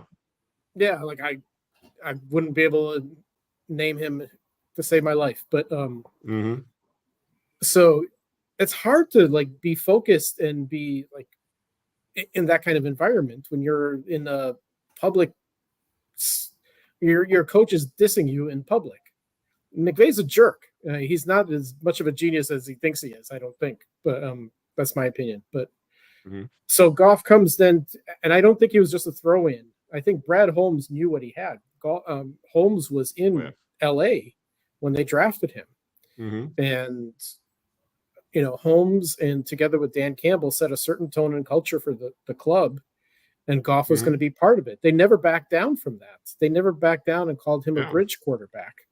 I think at one point, maybe it was the year they drafted Hooker. everybody was like, oh, here's our quarterback of the future. It's like, Brad Holmes said, well, it's easier. It's much easier to get worse at quarterback. Mm-hmm. So, they were going to stick by Goff. They were going to support him, and he's thriving. He's absolutely thriving. Right. In my opinion, if I'm kind of with you, Greg, if Goff goes down, that team is going to be really different. Yeah, of course. Yeah. I mean, Goff, everybody else, they have multiple wide receivers that are fantastic and tight ends that are excellent, and a good line, really good running backs. That offense is stacked.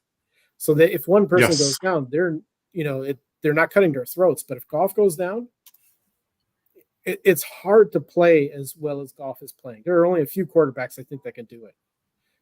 Yes, that's a great point. A second year Hendon Hooker, nothing against him, but like he doesn't have Goff's experience, and Goff's been playing since 2016. So what is that? His 9th season now, something like that, 8th, 9th season. Yeah, and and then I think last year I'm hearing he's a good game manager, but he's not a leader. That stupid argument that I hear. Every good quarterback is a good game manager. That's part of it. But they also have a good team around them. So, hell, you could put Tom Brady on the Lions in the SOL days or the Matt Millen era. He was not going to be that good. So, with the coaches that were there, the players that were there, he was not going to be that good. Maybe better than what they had, but that's not saying much either. And oh yeah, and it was fun to hear Tom Brady when he was broadcasting that Cowboys game, saying he would have loved to have played with the offensive Lions have right now. Yeah. I know he says volumes about He would never have said that when Matt Patricia was the head coach. Right. Oh, God. Although Patricia built this team, right? Like according to Bill Belichick. Yeah, right. So yeah, I think Goff is like doing fantastic, and he's gotten a lot of support from the front office and the coaching staff, and it shows. They're behind him all the way, and it's no bullshit. And they're never, even if Goff does make a mistake, they're not dissing him in the media. That's a shit move to do. Honestly, that's really that's a horrible thing for a coach to do. I think McVay's a jerk. Yep. Yeah, and McVay has admitted that he screwed that up. Yeah, he never should have thrown his quarterback under the bus, but it's all worked out in the end for both teams eventually. But I would much rather be in the Lions' shoes right now than the Rams' shoes. As no, they're going to have to start replacing Stafford at this point. Talk about a quarterback that's got a lot of miles on the treads, and he's one of them. But anyway, Greg, here we are, 7 weeks into the season, 5-1 Lions. Are they the best team in the NFC, and are they the best team in the NFL? I think the argument is that you could make that argument that they are. They probably may even be better than the Chiefs right now, even though the Chiefs are undefeated. The Lions are doing this in what looks like the best division in football, and looks like all 4 teams could possibly end up in the playoffs. So if there is one team that is going to be, as they say, iron hardens iron, this is going to be that team. When you win games like the Lions won yesterday, in the NFL, that is very difficult to do. When you fall behind, you've got a team that was undefeated, playing in their building, crowds going crazy. You've just lost your heart and soul of your defense the week before. Everybody all week all they've been reading about all week is, Hutchinson. What are they going to do? What are they going to do? What are they going to do? And then you go into this belly of the beast in Minnesota. You fall down 10-0. Then you come back, storm back. You look like you've got the game under control. Then an unlikely person fumbling the ball, Dave Montgomery, and they turn that into a touchdown. The crowd's going crazy again, and it just looks like, well, it's not our week. It happens in the NFL. This is a tough thing to do, to win on the road. And they did it.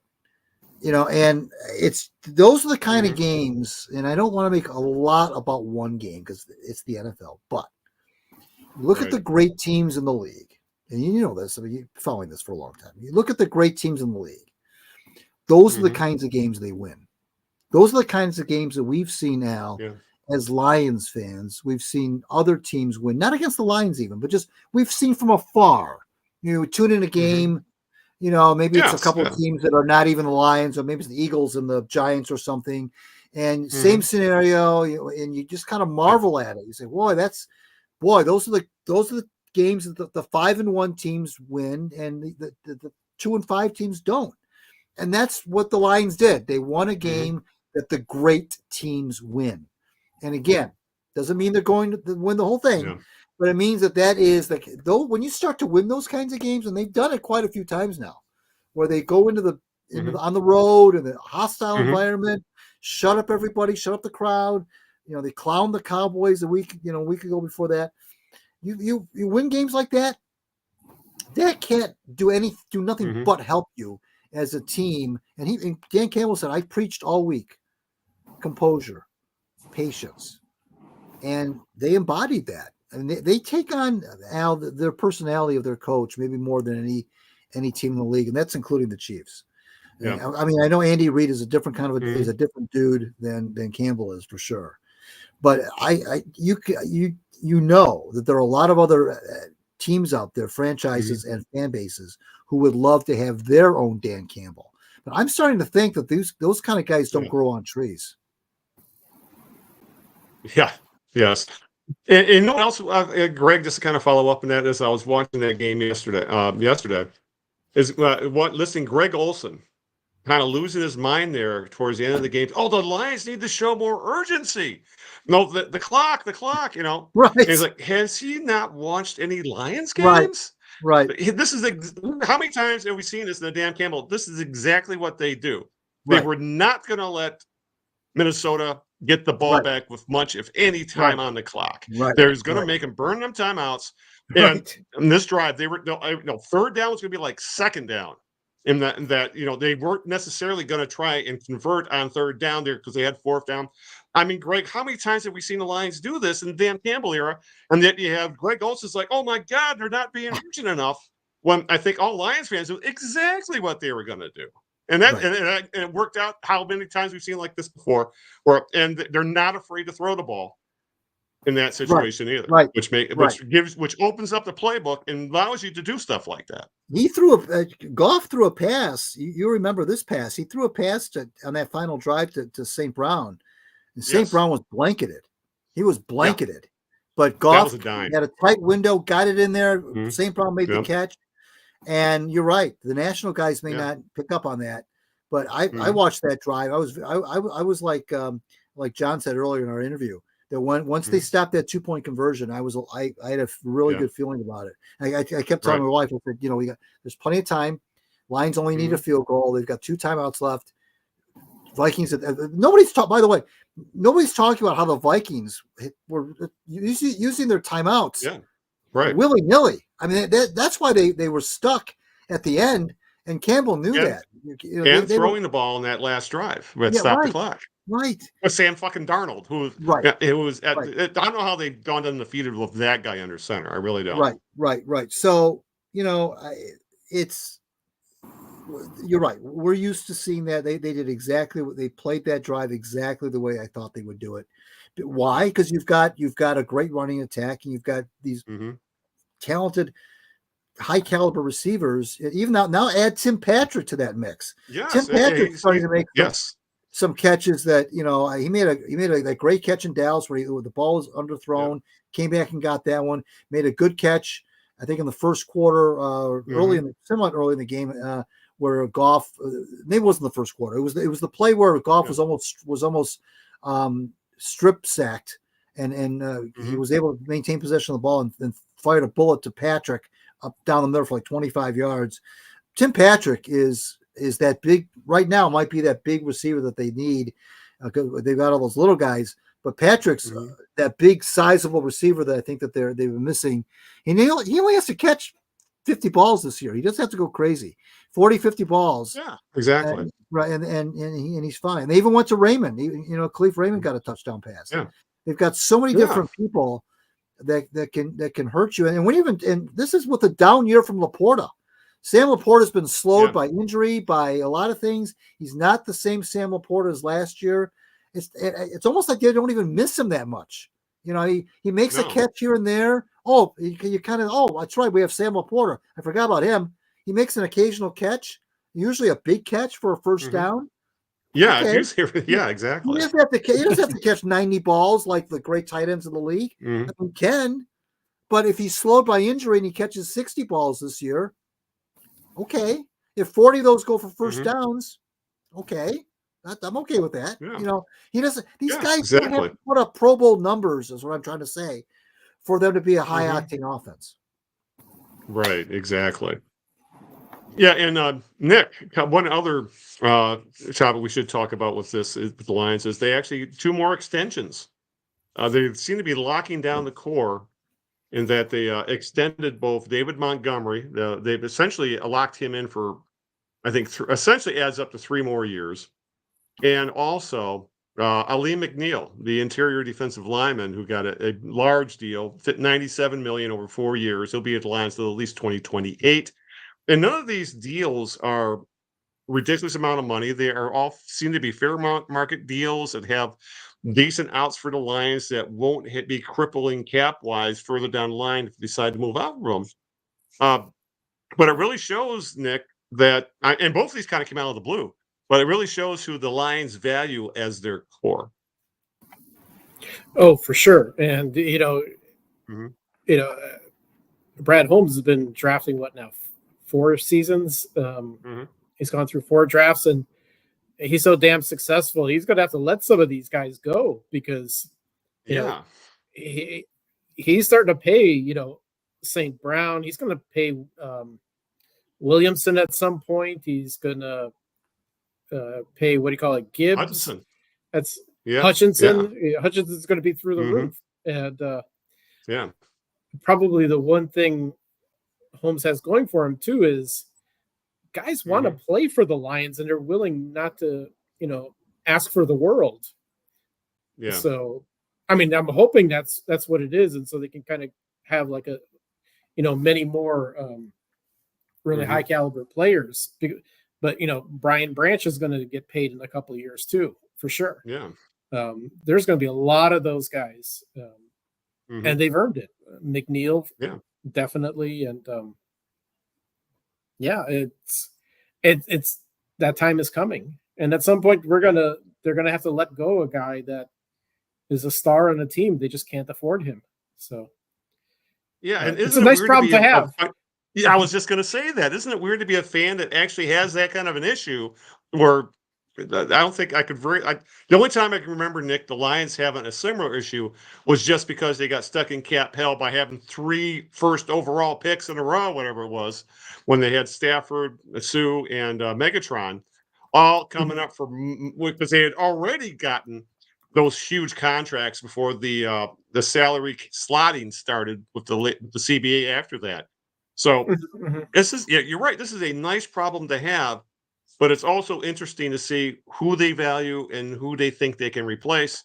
And for example, I think they'd be able to replace their interior guards, that sort of thing, or Frank Ragnow,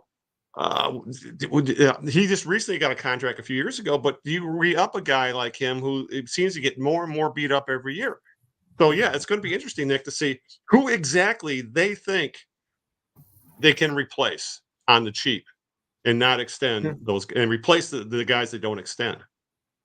Right. I mean, they had an excellent line. I think it was just last year, but didn't they let Jonas Jackson go? Was that last year? Jonah Jackson left. Exactly. They didn't want to pay him. They replaced him with Zeitner on a 1-year deal. Right. Or kind of a prove-it deal. So, yeah. And, Taylor Decker is hitting 30 if he's not 30 already. And, so they're going to probably look to replace him at some point. Sewell will be here forever.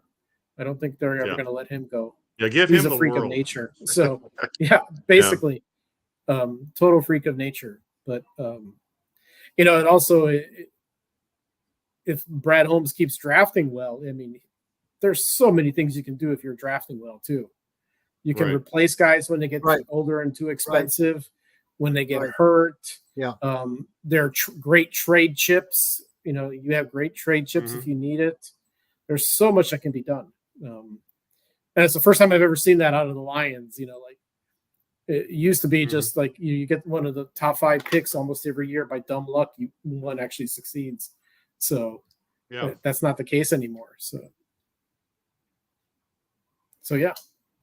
All right. With that, I think it's time to move on to the other team that's actually playing right now and is not going quite so well, and that would be the Detroit Red Wings. As we've kind of discussed, a little bit about their wings, about what they had done in the offseason and that, do they have enough scoring? What about the defense, goaltending, whatever? Well, they've played 5 games. They've been off to a pretty darn slow start. Things looked a little better, and they won their last game, but they're still 2-3 on the year with a -3 goal differential. They already made some big time roster moves. Ville Husso, who was the opening night starter, looked awful, got shelved. He was waived and sent to Grand Rapids, where he's likely going to back up Sebastian Cossa, their top draft pick down there. And another move, thanks to injuries, at least that's what they're saying. They call it emergency conditions. They brought up the 2022 first-round pick, Marco Kasper, to come and play on one of the wings.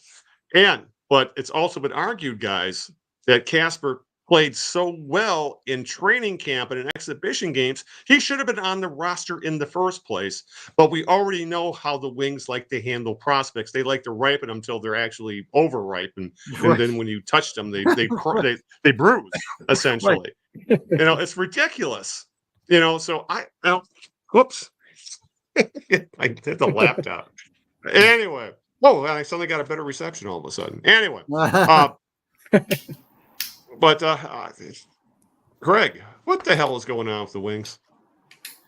Yeah, that's a good question. Don't get so excited there, Greg. Well, you know what it is. It's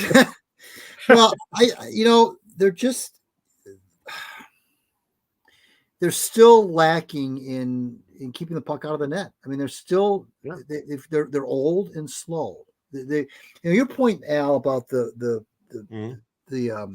prospects, that's been going on forever. That's not a recent. It's been going. That goes. Kind of been a Red Wings thing. Yeah, it's decades. Kind of like right.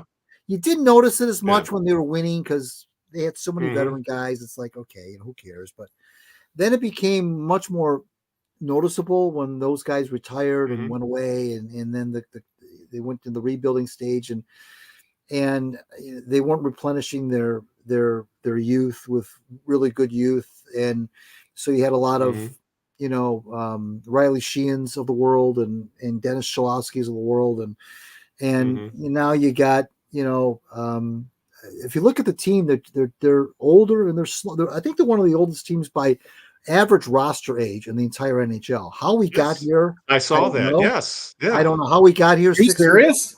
Yeah, and they have no cap space. Yeah, it's by all metrics, this falls on the general manager for sure. I mean, if any other general manager in the NHL were in this situation 5+ years hence after taking over, I don't care what kind of situation. Everybody likes to say, well, Eisman took over a shit show. Okay, fine. 5+ years later now, oldest team in the league, or one of the oldest teams in the league, little to no cap space, to your point. Blocking, it's funny because Nick would get annoyed with the Tigers for blocking prospects. Okay. Yeah. Well, that's exactly what the Red Wings are doing. Legitimately blocking prospects by signing these UFAs, unrestricted free agents that are, bargain basement. I love guys like Perron, but let's face it, David Perron, was okay.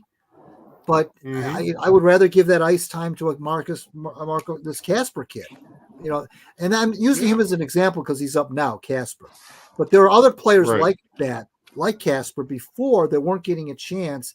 How Jeff Petrie saw on this team that's amazing. You know, why he wasn't cut after 1 year. I know you have to eat the contract, but why he was given 2 years, number one. That's the first thing.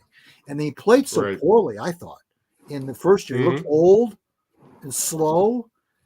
And I was aghast when they traded who was the guy they traded to out west to San Jose? We were all Wallman. Yeah. They traded him Wallman. and kept Petrie, who's still on the team and is still not playing all that well. They don't have there's something missing. It's weird. They're a weird team. There's something missing about them. And I can't, it's easy to just say, well, their goaltending stinks. Well, their defense stinks. Yeah, it's true, but there's something weirder going on with that entire organization. I don't know. I feel like Steve's got himself to the point where he might have painted himself into a corner with some of these contracts and some of these players. Yeah. Bringing back Petrie is inexcusable. Why Casper did make the opening night roster? Why Husso did make the opening night roster only to be cut after one bad game? The whole thing just you know what it is? Somebody said it on Reddit, and I agree. The Red Wings don't have an identity. I know we use words like that. They're kind of intangible words. They're kind of like almost like nebulous words. But he's right. I mean, they really don't have an identity. They don't. Who are they? What's their? Here's the other one. What's his vision? What's Stevie's vision? What is he trying to do? What is he trying to accomplish? You can look at the vision with the Lions. You can look at the vision with even with the Tigers. You know, even though they've got holes, you can see it happening a little bit. You can see it happening with the Pistons. You know, it's different, but they've got at least an idea of what they want to be and what they want to do. I don't know that the Wings have that. And it's sad for me to say that because I love Steve Yzerman. And I think he's done a pretty good job up until recently. But I'm starting to see chinks in the armor now, where I think he's lacking in roster in roster construction in those complementary parts. I think he's okay with drafting kids.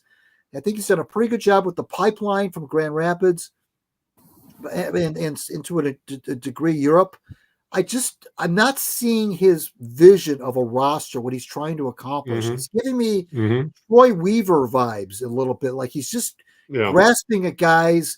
Seems like they're spinning the wheels. The guys they get rid of and the guys they replace are like, it's like replacing a zero war guy with another zero war guy. I'm not seeing a lot of, I'm not seeing it. And I hate to say that because I don't want to say that, but that's how I'm starting to feel. Yeah. Yeah. And Nick, I don't know about you, but I'm getting frustrated with a fan base that continues to make excuses for a general manager. Know which one I hear all the time? Well, they didn't have any lottery luck. Right. Okay. So right. It happens. He's the general manager. He's supposed to be able to either draft better or scout better. Yet they keep making excuses for him, Nick. And I find that absolutely infuriating. They would do that for no other guy in the NHL, but for Steve Yzerman to say, well, or the other one, give him a couple years for finding all the kids to come up. Why aren't they up here now? Right. I mean, it's becoming very frustrating. I mean, Steve Yzerman was a great player for the Hall of Fame player for the Red Wings, had a great track record with Tampa Bay, but I'm very underwhelmed by what he's done in Detroit. I've defended him for a long time, and I kind of was liking some of the things he was doing, but early on, especially this year, he was kind of cleaning up the mess. Yeah. Well, there's that, and he knew he had to beef up the farm system and bring young guys in and draft well, and he's done some. He's made some good picks in the draft. He's gotten Seider in almost like people were surprised that he picked Seider so high in the draft, but it's paying off. Lucas Raymond is paying off. We'll see about other guys. They're not a lot of them are there yet, but and then he supplemented that with free agent signings, which is the thing I criticize Harris about the most. It's like, why an all kind of rookie 4A roster is going to have some shitty games. And but I'm kind of not understanding some of the things now. Like Comfer having four years of Comfer, like Yes. he's kind of underwhelming. Although like he went for DeBrincat, but all the fans were wetting themselves wanting DeBrincat. So okay, now they got him, and it's kind of underwhelming too, right? Patrick Kane, I'm not that excited about. That's kind of underwhelming. You're talking about a 35, 36-year-old Patrick Kane, not a 26-year-old Kane, right? Who they gave a multiple-year contract to. Yeah. I mean, I love Kane. He loved what he did last year, but it's a very risky signing. Very risky. I thought they only signed him for a year. Was it a year or two, Greg? Do you remember? I thought it was a year. Yeah, but point still stands though. Yeah. It was a risky signing. Of course. And it's like, I mean, you're signing him because you couldn't sign somebody else, and then he unloaded a couple guys like Wallman, and I think was it one other defenseman too, just to create cap space because he was going all in on somebody they didn't get. Stamkos. Which I'm guessing Stamkos too, but maybe it's a good thing they didn't get Stamkos. But who knows? An old Stamkos is different than a young Stamkos, right? Right. So which would make them even older, right, as a team. So, and so it's kind of like it feels a little aimless and a little bit like too much patchwork. And don't ask me anything about the goalie situation. I don't understand that one at all. 3 goalies. I don't know who the hell they are anymore. And you got the guy out of LA, I think, is a Cam Talbot. Was that the guy? Yeah. I think that's the one game I kind of watched, and it's like, okay, he was getting hammered by the Rangers. Right. So when they pulled him, but I mean, this team is, and we talked about this before. They had a flurry of games where they were scratching and clawing, trying to get into the playoffs. And we asked the questions like, who the hell knows what's going to happen next year? They could regress. Yeah. And they very well might. They're not playing that great. It's fine. They beat Nashville, but Nashville doesn't have a win at all. So that's not saying much of anything. I don't know how the season's going to go. Maybe they clear things up and they kind of like get a little tougher, but how much tougher are they going to get? I doubt they're going to make the playoffs. I didn't know this, and I wish I would have known it when we were having our Red Wings discussions before, but I can't remember where I heard this or saw this, but apparently the Red Wing, you know how there's always and Nick, the projections of where your team should finish based on it's that Pythagorean theory, whatever that's called. Pythagorean. Exactly. Okay. Well, apparently, exactly. And I didn't know this, but apparently the Red Wings last year overperformed based on where they should have, and one of the reasons why was because apparently I didn't know this. Their shooting percentage was much higher than it was expected abnormally to high. be. Right. Yes. And so there was, I didn't know this, and so they're saying, well, this is. And it kind of an anomaly. They kind of wrote. These are things that we don't see on a day-to-day basis just by watching them play. It's something that the numbers people look at.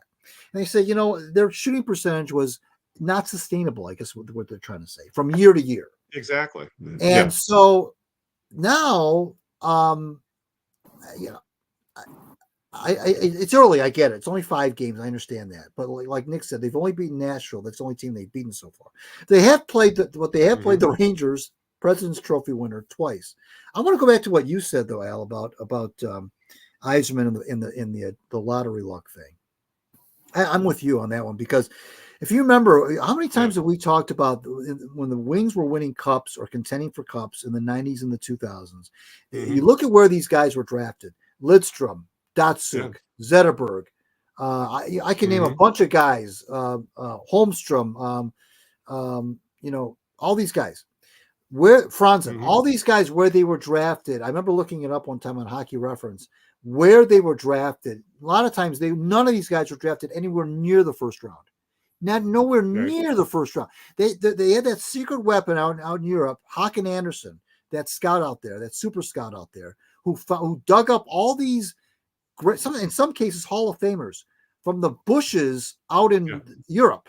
You would find these guys. Mm-hmm. They get drafted in the 15th or 16th round, and they're Hall of Famers or playing at Hall of Fame caliber. And now all we, like you said, all we're hearing is about, he doesn't have any draft lottery luck. Okay, that's one pick out of how many rounds? One pick. Okay, you could say he's not, maybe he's not lucky in the first round. Okay. But isn't his job to do more than just draft first round guys? I mean, first round guys, you and I can a lot of times just draft first round guys. It's the experts that draft the rounds 2 through whatever. That's where you find your hidden talent. And you mentioned scouting and player development. You can't just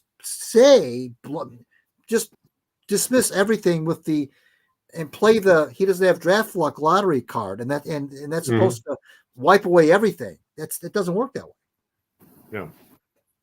Yeah, especially considering a lot of a lot of the building blocks he got in Tampa were lower first round, second round picks, for example. Right. And that ain't happening here right now. That's for damn sure.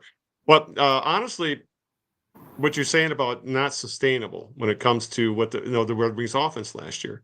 Well, you could kind of say that about we can close with the Tigers a little bit, because what they did, as much fun as it was, as exciting as it was, the way they were winning is not sustainable. Specifically with the pitching chaos and doing it with an offense that even though they were better in the second half, the Tigers offense is still probably in the lower third of Major League Baseball, even though they played better in the second half. They don't have an impressive offense. And I think what I've read about the Tigers and their bullpen, which pitched out of their minds for 2 months, the batting average in balls in play with the Tigers bullpen over that stretch was around 260, 265, I believe. League average for batting average in balls in play is over 300, 310, something like that. So you could argue that, yes, the pitchers pitched well, but they were also kind of lucky because balls didn't drop in, which you can also argue that they had better defense, which they do. But between that and an offense that doesn't have any power, very little power, and you got a few guys that have 20 home run power, say in Riley Green, probably Colt Keith. I'm not even going to get into Torkelson because we've beaten that topic to death. But they don't have enough pop. They don't have a heavy-hitting right-handed bat.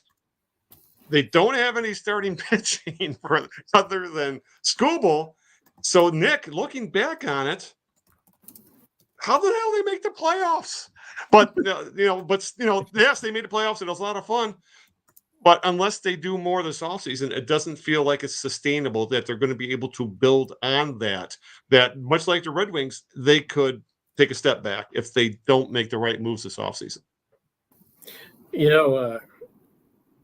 When Greg was talking about the Red Wings and them kind of outperforming where they were projected to perform, it was just kind of an anomaly that kind of like got them really close to the playoffs.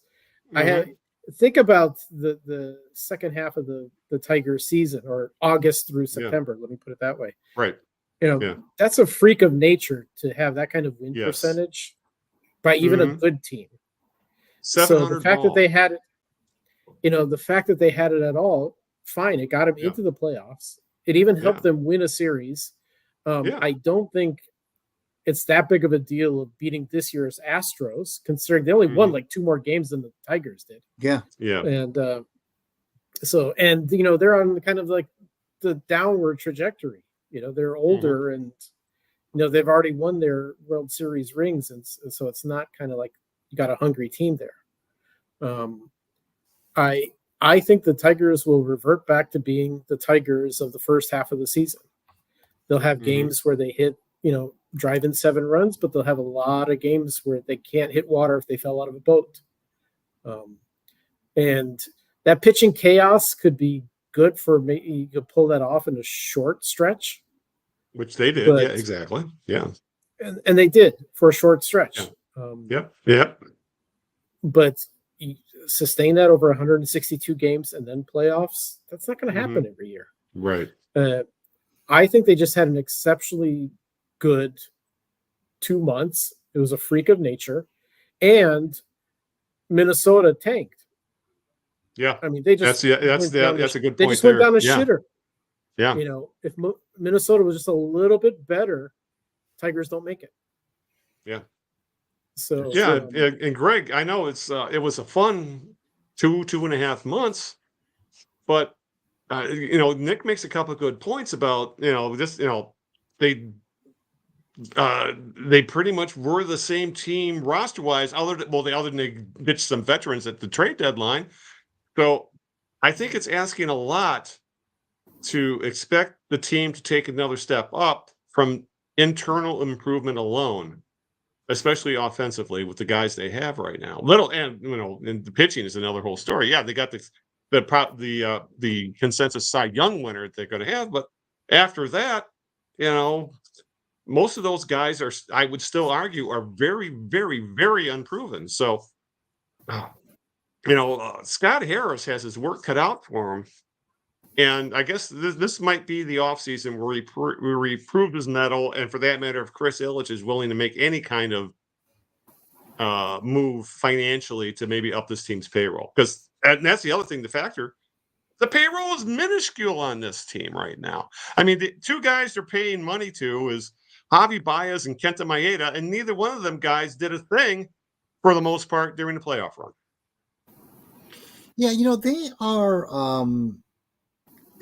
you look at the roster, and I'm glad Nick mentioned the money quote, which is Minnesota slipped on a banana peel. That's the only reason they made the playoffs. I mean, they went 31-11, great. But like I said before, you can go 31-11, but if the team above you plays halfway decent, there was too much ground to make up. The fact that they made up that much ground in that little period of time. And they left like 5 teams or something like that. Yeah, right. That's just not something that happens all the time. And I hope people understand. It never happens. Right. You look at the roster, half that starting lineup almost wasn't even on the team at the All-Star break.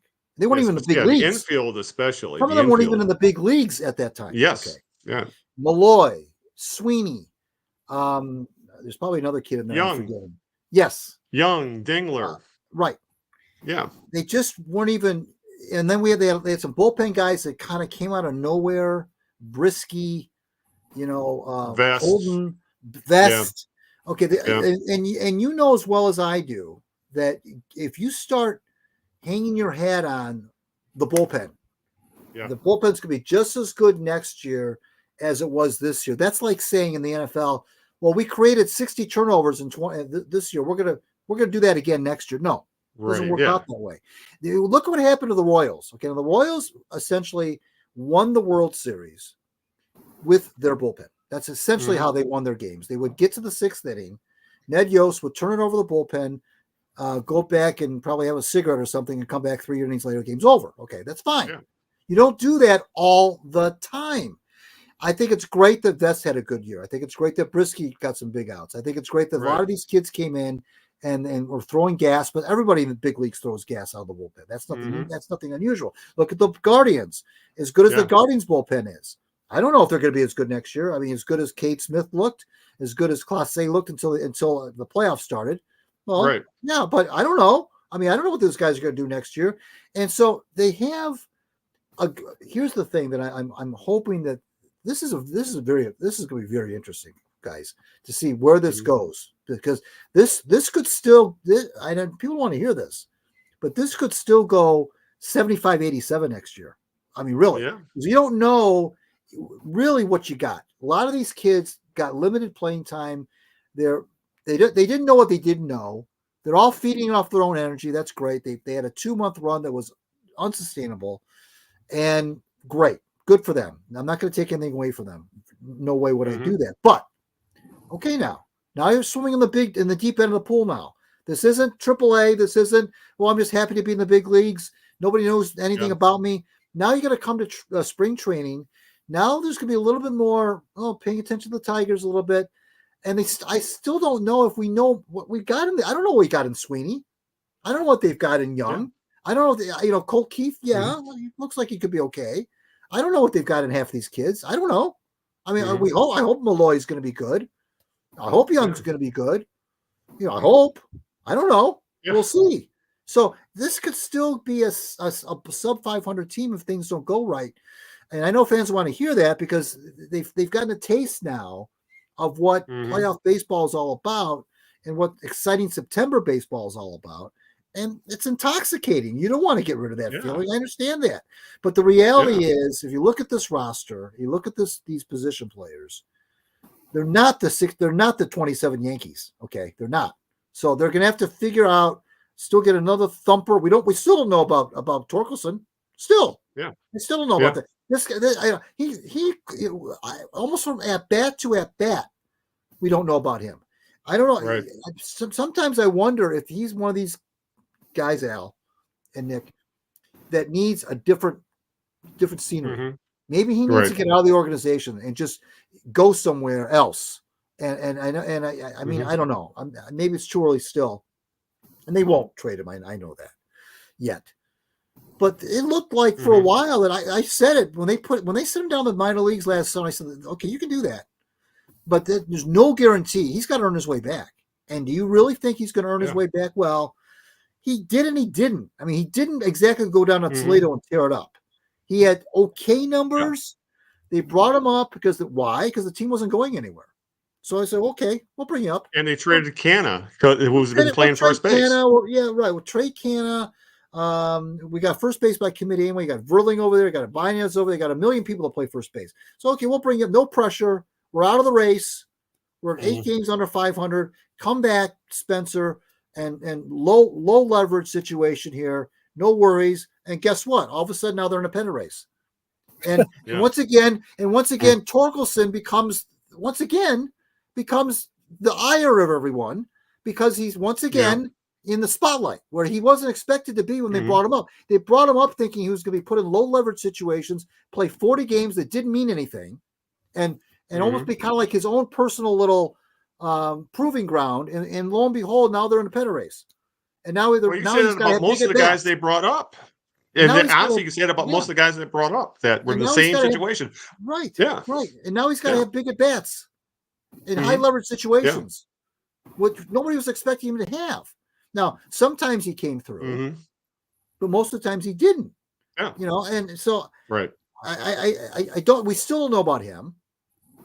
So I don't know what Harris is going to do. This is a crossroads thing here. I don't know where it's going to go. Obviously, player acquisition from outside of the organization will go a long way to determine. I still think they need that sage veteran guy to kind of. They don't have that, and I think they got it. They could get by without that because they were these young kids that just were kind of a bunch of young spunky kids. But now this is the real deal. Now this isn't just a 42 game sprint. Now this is there are expectations now. Right, exactly. Now I know they're all going to say you're going to talk to them in spring training, and they're all going to say to a man, "Oh, we embrace this. This is what we thrive on. We're ready for the challenge." And that's great. That's what they're going to say. All the right things. But when push comes to shove, I don't know. Yeah, and it sounds like a good place to wrap up the show. I don't know. Because in the end, do any of us really know anything? I don't know. So anyway, all right, let's do our jerk of the week since we haven't had a chance to name a jerk of the week in quite some time. So, Nick, you get the lead off. Who's your jerk of the week? Oh, I had a couple of ideas, but I'm going to go with all of those people whining after the Detroit-Dallas game about Detroit disrespecting Dallas, the stupid Chris Christie thing and all of that idiocy. Yeah. Because that's just dumb. Dallas would have thumped Detroit if the tables were turned and nobody would have cared if Detroit got beat down, 40 whatever to 9. Right. And so it's kind of ridiculous. And is it Detroit's fault that Dallas kept on turning the fucking ball over like left and right? Right. Like, I mean, Detroit is the Detroit players are playing to beat the other team, to score on the other team. And it's not as though, Dallas was putting in their third string quarterback and they were, well, I think that at the end it was, but even those guys were terrible. So Dallas sucks. Well, they sucked in that game for sure. And it just happened to be one of those games where Detroit scores 40 something, which kind of happens often. Just Dallas couldn't answer back with more than 3 field goals. So my jerk of the week is all these people making much ado about nothing over Detroit, blowing out Dallas. Who cares? It's one game. Yep. Yeah, anytime you make Chris Christie look like an idiot, I'm all for it. So yes. Well, that's pretty easy to do, actually. Yeah. Hey, no kidding. Greg, even Trump don't want him. Yeah, there you go. Greg, who's your jerk? I was going to go with actually the Chris Christie thing, but fortunately I have a backup, and that is, what is the NFL doing with London? What is the NFL is sending these lousy teams to London to play these games that are, I don't know why. It seems like it's always Jacksonville. There's always a Jacksonville. This lineup is just sick. These games are horrible. They're almost as bad as the Thursday night games that they saddle Al Michaels with every week. Right. Now they've got, the first one was all right. They had the Jets and the Vikings. Okay, I'll buy it. The Jaguars and the Bears, the Patriots and the Jaguars. That's speaking to your thing about Jacksonville. And I think next week it's going to be the Giants and the Panthers. I mean, these are the bottom, scraping the bottom of the barrel. What are we doing? What's the goal here? I mean, I know the people in London probably don't care. You could probably put, 2 winless teams out there. They probably will eat it up because some of these people, they just love to watch American football. But come on, I mean, it just doesn't seem like I know that maybe with the really good teams they don't want to disrupt because it's a disruption. You got to go all the way out there. You got to make sure the bye week is either before or after the London game, usually after. And although the Jaguars played in London 2 weeks in a row. Yeah, right. 2 weeks in a row. So I don't understand what the NFL is trying to do with London. Is the goal just to play games in London? Is the goal to test the waters to see if the NFL could have a franchise in London? Which I know sounds crazy, but you never know. Or is it, what are they trying to do? And what are they doing by putting these piss poor teams out there? And the only reason that the Bears thing is somewhat reasonable is because they're overperforming. Nobody saw the Bears before the season 4-2 and Caleb Williams winning 3 in a row, whatever. This schedule was made when the Bears stunk. All these teams stunk last year when the schedule was made. The Jaguars were bad. The Patriots were bad. The Panthers were bad. The only teams that weren't awful were the Jets, and the Jets even weren't very good either. I think they were 6-11 or something. And the Vikings were okay. I just don't know what the NFL is doing in London. It just seems like they're just throwing their dregs of the league out there, like, oh, go play in London, because nobody cares about you here in the United States, so go play in London. It's just weird. I wonder if they draw more in London than they would in their own stadiums. I wonder. They suck so bad. That's a possibility. I wonder. Who gets the game. And it's also like 6 a.m. my time, or I think when they play those games. Yeah. Right. So nobody has to. It kind of goes under the radar. So but why play them then? I mean, why? Then what's the plan? I got my question is why play the game? Why play games in London at all then? You're right, and I'm thinking about it. I don't think the Lions have played in London since they've sucked. Yeah. And since they've gotten better, the Lions have gotten like prime time games. So. Right. Not London. All right. I guess it's my turn to name my jerk of the week. I'm going to go with a sports theme. And since we haven't talked to any Michigan Wolverines in a while, and I think Nick will get with me on this. How do you go into a season as a defending national champion, or even just a Big Ten school, and not have a quarterback, or not know who your quarterback is, or not go to the portal and get a quarterback who can actually be a quarterback? No kidding. I mean, it is an absolute shit show under center at the University of Michigan. They got Orgy who can't throw. You got a 7th-year guy in Tuttle who is a deer in the headlights, even though he's been in college for 7 years. He's not a kid; he's a man at this point. You got Warren who who completed more passes to the opposition to his own players. Then they have a freshman who they promised they would redshirt, so he's not going to even see the field. He's a 4-star guy, whatever. And now they're going into this rivalry game with Michigan State, and now Sharon Moore is saying, "Well, I'm not naming my starter. I'm not. Yeah, no wonder you're not naming your starter because you sure as hell don't know who the starter is going to be yet at this point either. It's goddamn ridiculous. I don't know how you feel, Nick, but Sharon Moore has been such a disappointment as a head coach. It's he should not. I know he's not going to get fired. And I know why he was hired and all that, but I guess Sharon Moore is proving the reason why you tend to hire proven head coaches at that level. Michigan is not a job where you learn on the job, and I think that's become very, very frustrating. That's my journey. So here, I know you got probably something to say about that. So I think Michigan stopped playing football after the championship last year. So I knew this wasn't going to end well this year. Yeah. I do know one thing that I did read, that Sharon Moore doesn't actually have a full-on contract as a head coach, like for multiple years and X number of dollars. I think he signed like a memorandum of understanding. So he's getting paid decently, but he doesn't have like a full-on contract where, you have like 3 years guaranteed or money. And I'm guessing, this is just me, this total conjecture, but I think that Ward Manuel knew, like, you're giving an unproven guy the keys to the Michigan football team who had just won a championship. Right. And, it could end badly. And Manuel wanted to get out of that commitment if it goes south, which it's going really south. I doubt he's going to be really south. I think, it's just going down in flames. So, yeah, I mean, it's a total clusterfuck at quarterback. Yeah, to say the very least. All right. And also, I guess we should, for a rebuttal, Greg's team, the Eagles, had a huge win this past weekend, did they not? Great win. Homecoming win against Central Michigan. They were down, I think, 12 or 11, if not more.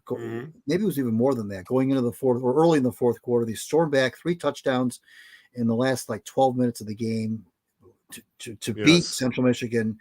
Not only was homecoming, but it was a big conference game. Instead of going 4-3, they went to 5-2.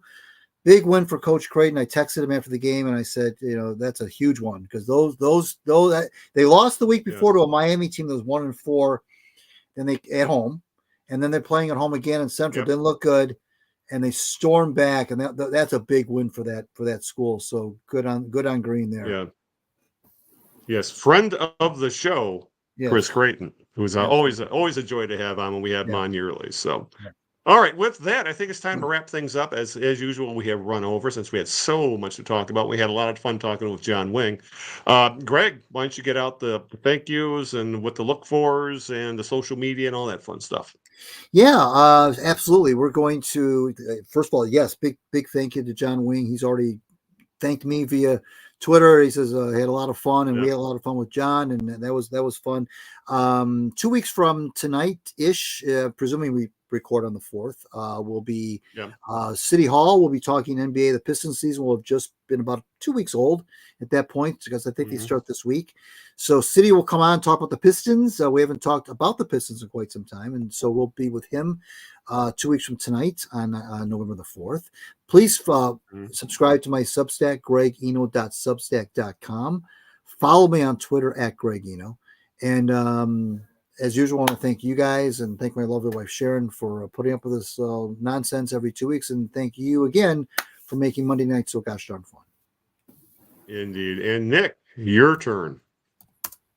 Right on. Well, you can catch up with me on Twitter at Nick Milanovich. You can see it right there on the screen. And come and join the conversation, talking about Detroit sports, commiserating with one another, depending on the team you're talking about, or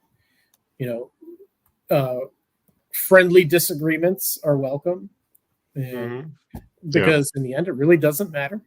So And we all want our Detroit teams to win. So, yeah. Twitter is the only place you're going to find me. Indeed. All right. And as always, we would very much appreciate it if you would like, share, and subscribe to the Knee Jerks podcast. Let your friends know. Please leave a comment. Touch base with these guys on Twitter. Let them know what you think. And to please subscribe. You can find us on pretty much any place podcasts are found. They're all in the usual places. Apple Podcasts. We're on YouTube Music. We're on iHeartRadio. We're on Spotify, Amazon Music, Deezer, Radio Public, Ghana.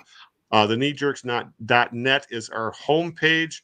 You can also download the MP3 from there. You will find the links to all the things we talk about for our guests there. Find links to the social media. I will have links to John Wing's Twitter, for example, there. Greg's Substack can be found there. Anyway, please visit the kneejerks.net, and then you can go from there to find the podcast. So I think with that, it's time to start wrapping things up. So I think we're going to call it a night for I think I'll be back up here in Traverse City in 2 weeks. So it looks like I'll be recording from here with my dodgy Wi-Fi. So until that time, approximately 2 weeks from tonight, this is Al Beaton saying good evening, good luck, and aloha, along with Nick Milanovich. Night, everybody. And Mr. Out of Bounds himself, Greg Eno. Ciao, Italy. We'll see you in 2 weeks.